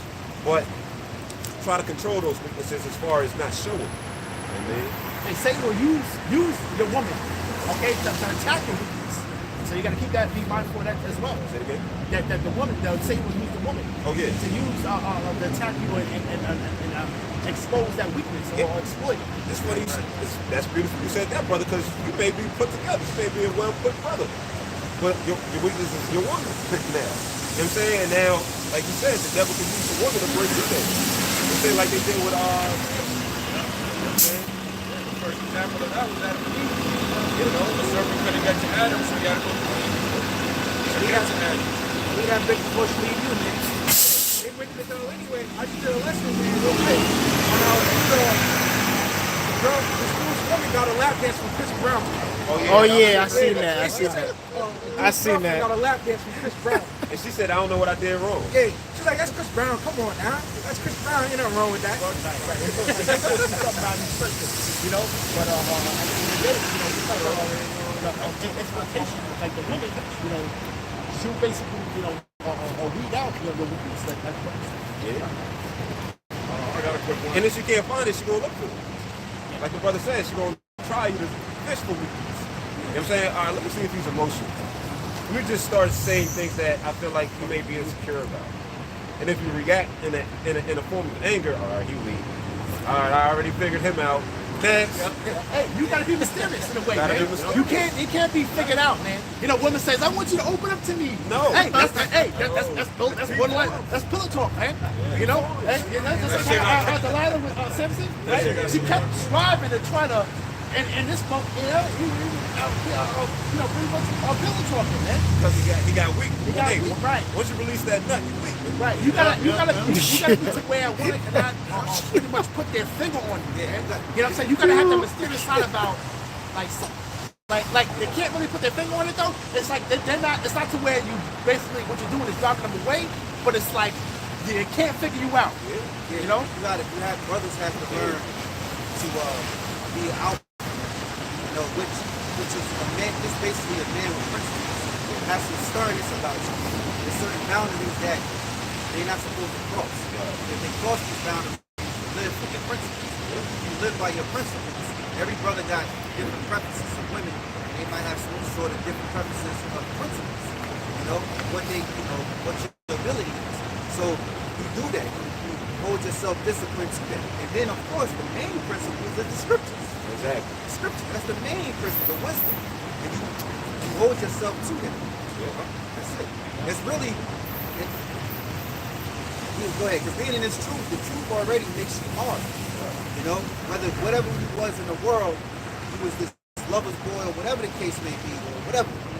When you come in the truth, the Lord he takes away all of that folly. And really you become bitter. And when you're bitter, you actually just, you know, you're kind of stern, stuck in your way. Because your way is the way of the Lord. Right. And really you're not happy with the world to do the things of the world. So the person that you become is the man of the Lord. So, you know, and at the end of the day, you know, Right here, brother, real quick. This is 2 Corinthians chapter 4, verse 16. It says, for which cause we faint not, but though our outward man perish, yet the inward man is renewed day by day. You know, so that outward man of being what? That lover boy, so to speak. You know what I'm saying? That's perishing. Because now the Lord is sending you through things. You're becoming more bitter.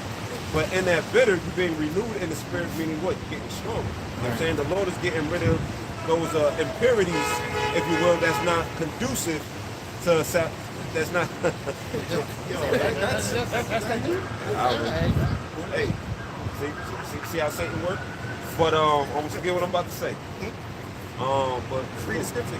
Yeah. All right, yeah, let's get it. It says, for which cause we faint not, but though our outward man perish, yet the inward man is renewed day by day. So like the brother said, you know, if you was a lover boy or whatever the case may be, you know what I'm saying, coming in this faith, you become more bitter and you get rid of those impurities. And the Lord's going to add those spiritual nutrients, you know what I'm saying, like we was talking about earlier, that's going to equate to you to what's going to be conducive to your salvation, because the Lord knows how to mold every vessel. You know what I'm saying? He knows what brother need, he knows what he don't need. You know what I'm saying? The pot is clay. So he's like, yeah, I can get rid of this, but guess what? In getting rid of this, I'm going to add this. You know what I'm saying? And you're going to find yourself as you go through your journey in this faith, that you're not who you was when you came into this faith. Right. I mean, you're going to see that growth. Hey, a brother sit there and say, damn, you grew, brother. Right. You know what I'm saying? Sometimes you may not even see your own growth unless you watch old videos. You know what I'm I'm saying? But a brother could bring it to your acknowledgement like, yo, you in the spirit. You gotta know this too, man. With a woman, you always gonna have back and forth. Because the Lord put cursing. Yeah, cursing. So just knowing that, you know, being a man of the Lord comes first. And like the brother just said, man, you know, and we know that through the scriptures of scenarios that involve women, how even in a perfect sense of order back in our heritage and our nativity, you know, they were still are rebellious. You know, they knew the order of things though, but they still was bucking up. So how much more now? So now when you roll into the spirit, man, you actually see that, man. That was what makes you more mysterious though, when you're in the spirit, man. You know, that's the thing that they can't put their finger on you, man. When you're rolling in the spirit. And you know what makes it worse? What makes it worse is they have the examples. Like, I mean, I can't sit here and say or add to the scriptures that Sarah didn't have an example of what not to do, or she may have, you know, dealing with evil, whatever case may be, because everything was oral at that point. But here it is, you got women who call themselves Christians, seeing the acts of women, of them going off when it came to their man, you know what I'm saying? And they repeat the same mistakes to this day, calling themselves a Christian. You know? So that just goes to show that these women can't even understand the scriptures as they think they can. You know what I'm saying? I got a precept. That's why it's better to please the Lord. This is Sirach 26:3. A good wife is a good portion, which shall be given in the portion of them that fear the Lord. So you might come across a decent woman. Okay? She might rock out with her to the barber shop. Who knows? Right? The purpose is that you fear the Lord. It says a good wife is a good portion, which shall be given in the portion of them that fear the Lord, whether a man be rich or poor. If he have a good heart toward the Lord, he shall at all times rejoice with a cheerful countenance. You know? So When you say like the Lord comes first. yeah, the Lord comes first, man. So at the end of the day, though, just never think you ever gonna have a perfect woman. That should come. You should believe in the Lord or not. She ain't perfect and you ain't perfect. You know? But we're striving for perfection. You know? So look at Eve. I mean, Eve was in paradise and she wasn't content. So if you think you're going to please your woman in hell, If you check it out, man, Eve was bored. I mean, if you check it out, you know what I'm saying? You extrapolate the scriptures, and that's the woman. The woman get bored easily. Here it is, everything was all good, it was perfect, she ain't know no evil. You know what I'm saying? So-called white man spirit got in her head, I don't want to know something else. She wanted to get to know something else. That's the nature of these women. They always want to get to know something else. The one up. I was gonna say another example is Job's wife, man. You know, Job's wife said what? Cuss the Lord and die, man. That's messed up. So yeah, plenty of examples. So 1 Corinthians 11:3. But I would have you know that the head of every man is the Messiah, and the head of the woman is the man, and the head of the Messiah is the Most High. Hey, and they knew that. They knew that. But the fact is that, you know, there's some type of nature that's in women that they still was bumping up, man. And we understand that through the scriptures, man, of how these women continually were going off, man. And we know that we have to maintain our integrity at the end of the day. It's simple. You got the Apostle Paul. He said, you know, you look at Sarah as like you have to look at Sarah as like a guy, because Sarah called Abraham Lord. However, what she got, she was laughing at the angel when she, remember when the angel said, "You gonna have a baby?" And she lied. She got Isaac, Yahawashi. And that's not two different manner of people, man. We look to please Yahawashi, but we look to please the Lord. Everybody else in the world, they got that happy wife, happy life type spirit. No, we not like that at all. Hey, we're gonna have women in the kingdom, so I wouldn't even advise going out there looking for it. Right. It's better to have it to where it comes to you know, and through the Lord. So we're going to read this. This is Sirach 26:23. A harlot shall be accounted as spittle, but a married woman is a tower against death to her husband. A wicked woman is given as a portion to a wicked man, but a godly woman is given to him that fear of the Lord. So you gotta check it out, you know. Hey, sometimes, man, be with a woman for a little bit, and then you say, let's say you be with a woman for a few years, and then you fall out, and this bitch that did all this evil shit. You gotta look at yourself. You You got a wicked woman, this bitch gotta claw your ass before she get out, before you gotta get out the relationship. It's crazy. You know, you gotta, you know, that's the worst, man. That's a wicked woman. But then, like I, you know, just to say, you gotta look at yourself. Because we believe in the scriptures. Man, without, you know, without wicked, you know? Hey, because look, you may come across a narcissistic woman. That's because you got some narcissistic ways about yourself. That's why you attracted that hoe. You know what I'm saying? Or you attracted a liar. Right. Because you may be a liar. Right. You know what I'm saying? So, whatever, a lot of times, you know what I'm saying? Like they say, I'll speak for my own situation. You know what I'm saying? Me and my pops, we lock horns a lot. That's because we got the same personality. You know what I'm saying? So it's like a lot of times you don't like something in somebody because you possess that certain trait as well. You know what I'm saying? So you got to look at things like that. You know what I'm saying? My father had a strong personality. I got a strong personality. You know what I'm saying? My pops had a good gab. I had a good gab. You know what I'm saying? To a certain extent. You know what I'm saying? So it's just certain, there's a lot of things that my pop had within himself that he was yelling at me for. You know what I'm saying? In hindsight. You know, so it's like that sometimes, you know? Hey, that's that do as I say, not as I do. Yeah, that's you know. You know. But on the flip side of that, though, man, you got women that naturally, you know, again, they're the weaker vessel, man.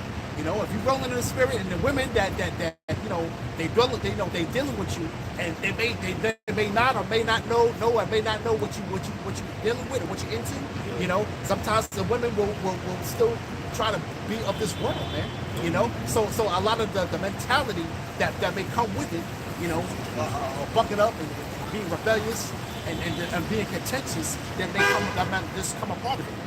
You know, and what more now? What more now here in when the Lord's about to make his return and lay this place flat? What more now the woman in this state than was back then? And we have the great examples, man. But I got something real quick. She become your demon. Right, you know, hey, yeah. Intelligent, because she know you. See that? She know exactly, you know, she intelligent enough to know what you love, what you like, what you hate, piss you off, make you feel good.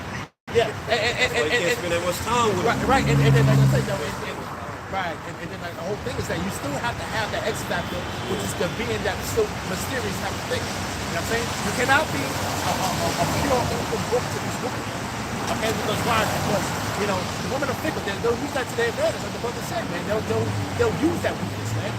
They'll throw it in your face, man. Hey, look, I'll say this: let her know enough to what makes you happy. That's it. Just reveal that much about yourself. That's what makes you happy. You know what I'm saying? That's like, don't let her know what makes you tick. Don't let her know what makes you mad. Don't let her know what makes you worry. Don't let her know none of that shit. The only thing you need to know is what she can do for you to make you happy. That's the best way to deal with it. The less you tell her, the more you know. And still to elevate at the end of the day. Not just be that same man to where it's like, okay, you're renewed in the spirit and you're in a certain way though. Hey, you gotta find more ways to elevate yourself more to where it's like if she's catching on to a certain thing on you, man, you already up here. You know what I'm saying? You know? That was from like a year and a half ago. A year and a half ago. You know what I'm saying? So even if it was one little element that you gained pretty much from what you was like a year ago, you know what I'm saying? That's an advantage for us, you know? And it's funny you say that. The main reason why, let's say, relationships fail is because one outgrows the other. You know what I'm saying? It's either pretty much one outgrows the other. You know what I'm saying? Because here it is, a lot of times when people are in situations, relationships, you don't have shit to talk about. You know what I'm saying? If you don't grow. You know what I'm saying? If you're not reading, if you're not experiencing new things, you have nothing to talk about. So honey, how was your day? It's the same old bullshit. It becomes the monotony. You know what I'm saying? And when you keep shit stagnant, you're gonna grow bored, she's gonna grow bored, and it's like there's no elevation here. And then that's why the relationship don't last. No communication. There's no communication. You gotta, as a man, you gotta consistently evolve. And as men of the Lord, that's what we do naturally. You know what I'm saying? Because the scriptures is our foundation. You may learn more about herbs. You may learn more about history. You may learn more about just psychology. You learn, so you're able to put her onto some shit. Because a woman always want to learn something new. You know what I'm saying? So now that you're able to put her onto some shit, it's like, damn, I can't get this from nowhere else. You know what I'm saying? I want to hold on to this man because, like they say, he's valuable. He got a sense of value to it. You You know what I'm saying? So I would say if you want a situation to last, you know what I'm saying? But you're not supposed to do it for that reason, but that's one of the main reasons that relationships do fail, because motherfucker don't grow. You know what I'm saying? There's no evolution in it. But even with the truth, there's a relationship there. Desire the sincere milk that you may grow thereby. So if you don't grow in your relationship with Yahawah, BaHaSham, Yahawashi, guess what? The relationship's going to fail. So the same dynamic works on both sides of the spectrum. I got something. This is 1 Timothy chapter 4, verse 12. Let no man despise thy youth, but be thou an example of the believers in word, in conversation, in charity, in spirit, in faith, in purity. That's the point right there. You know what I'm saying? That's the whole of all just rolling in the spirit and not having somebody despise you just because what? You have wisdom to understand it. You know, and where it's coming from. You know, and oh, I know him from the world, and you ain't nothing. You know what I'm saying? I'm looking at you, you know, oh, new Pookie, man. I knew Pookie, you know, you're rolling in the spirit, you know, whatever, you know, right? But it says, till I come, give attendance to reading, to exhortation, to doctrine. You know, that's basically all the elements of what we're doing right now in the state of the spirit, man, and be able to continue this walk, right? And it says, neglect not the gift that is in thee. That's the point, right? Which was given to thee by prophecy. That's really the point, man. Hey, you know, not neglect it, not neglect it not. Yeah, and that's the spirit, man, because, hey, neglect not the gift, because the gift is what got you there.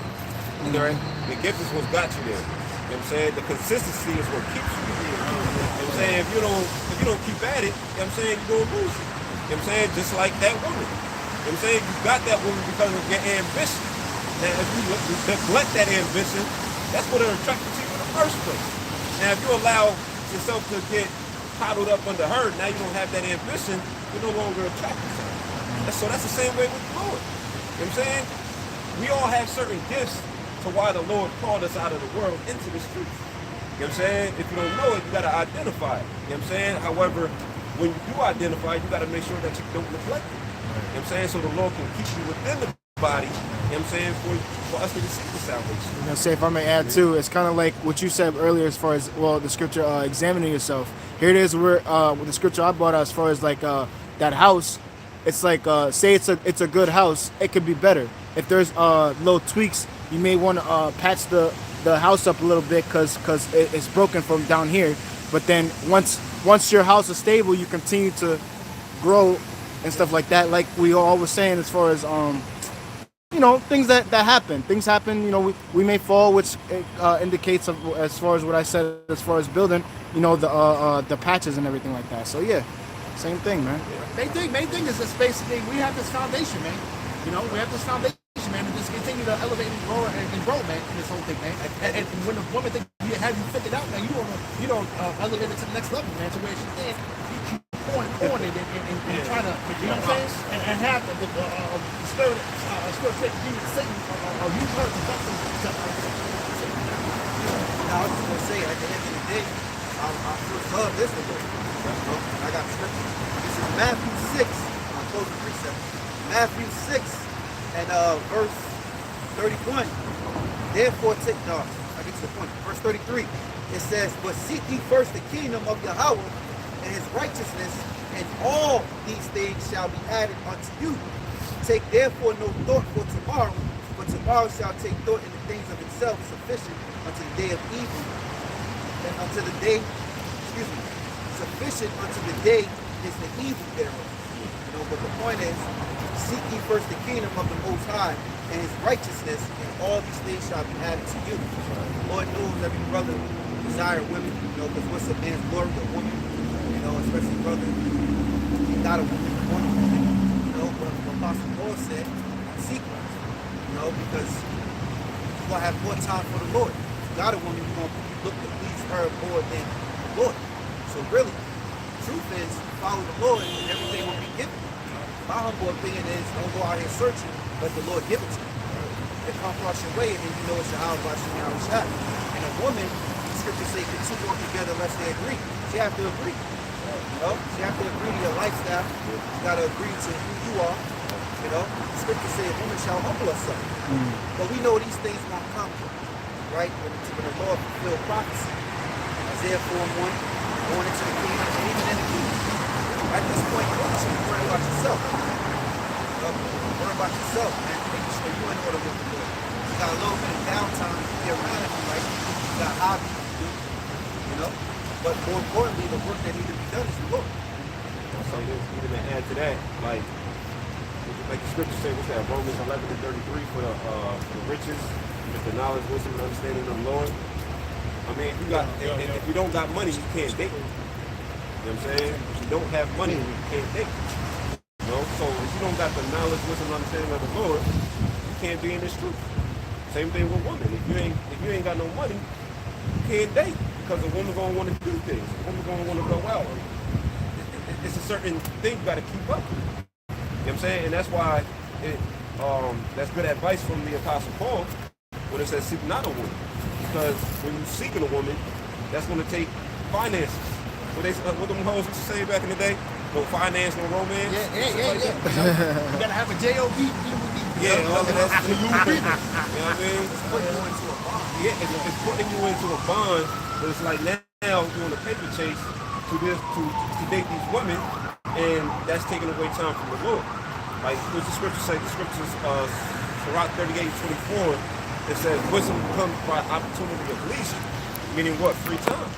So that's where that in that moment, you know, that's why like the brother said, it's best to attract the woman, not to chase her. You know what I'm saying? Because if the Lord give you something like, hey, that's for you. You know what I'm saying? All right, you did what you had to do. This is your little bone. You know what I'm saying? Get your rocks on. However long it lasts. You know what I'm saying? But if you keep chasing shit, that's when you find Satan. Take L's, man. You're gonna take L's. You're gonna take L's, you're gonna be losing money, you're gonna be losing time. You know what I'm saying? You might lose your mind if you let it. You know what I mean? So that's why it's best to just, you know, follow the scriptures and take the advice of Paul, you know, to the best of our abilities. None of these women are even worth chasing. Yeah, not They're all all. fucking wicked and need to be destroyed. Right. The majority of them. And the scriptures personify the wisdom as a woman. So that's the woman you should be chasing, wisdom. And then with that will come everything. Like the same thing with Solomon. With wisdom, look, he had 1,000 women. So it's just like wisdom is first, and then everything will be granted. Yeah, another thing too, if you mortify the members of your body, control the appetite of your flesh, you know, you can master a woman because sex is really, you know, what she gives. You know, other things she was able to give, but that sex, if you can't get at, what the hell is a woman? Trying to control you. Yeah.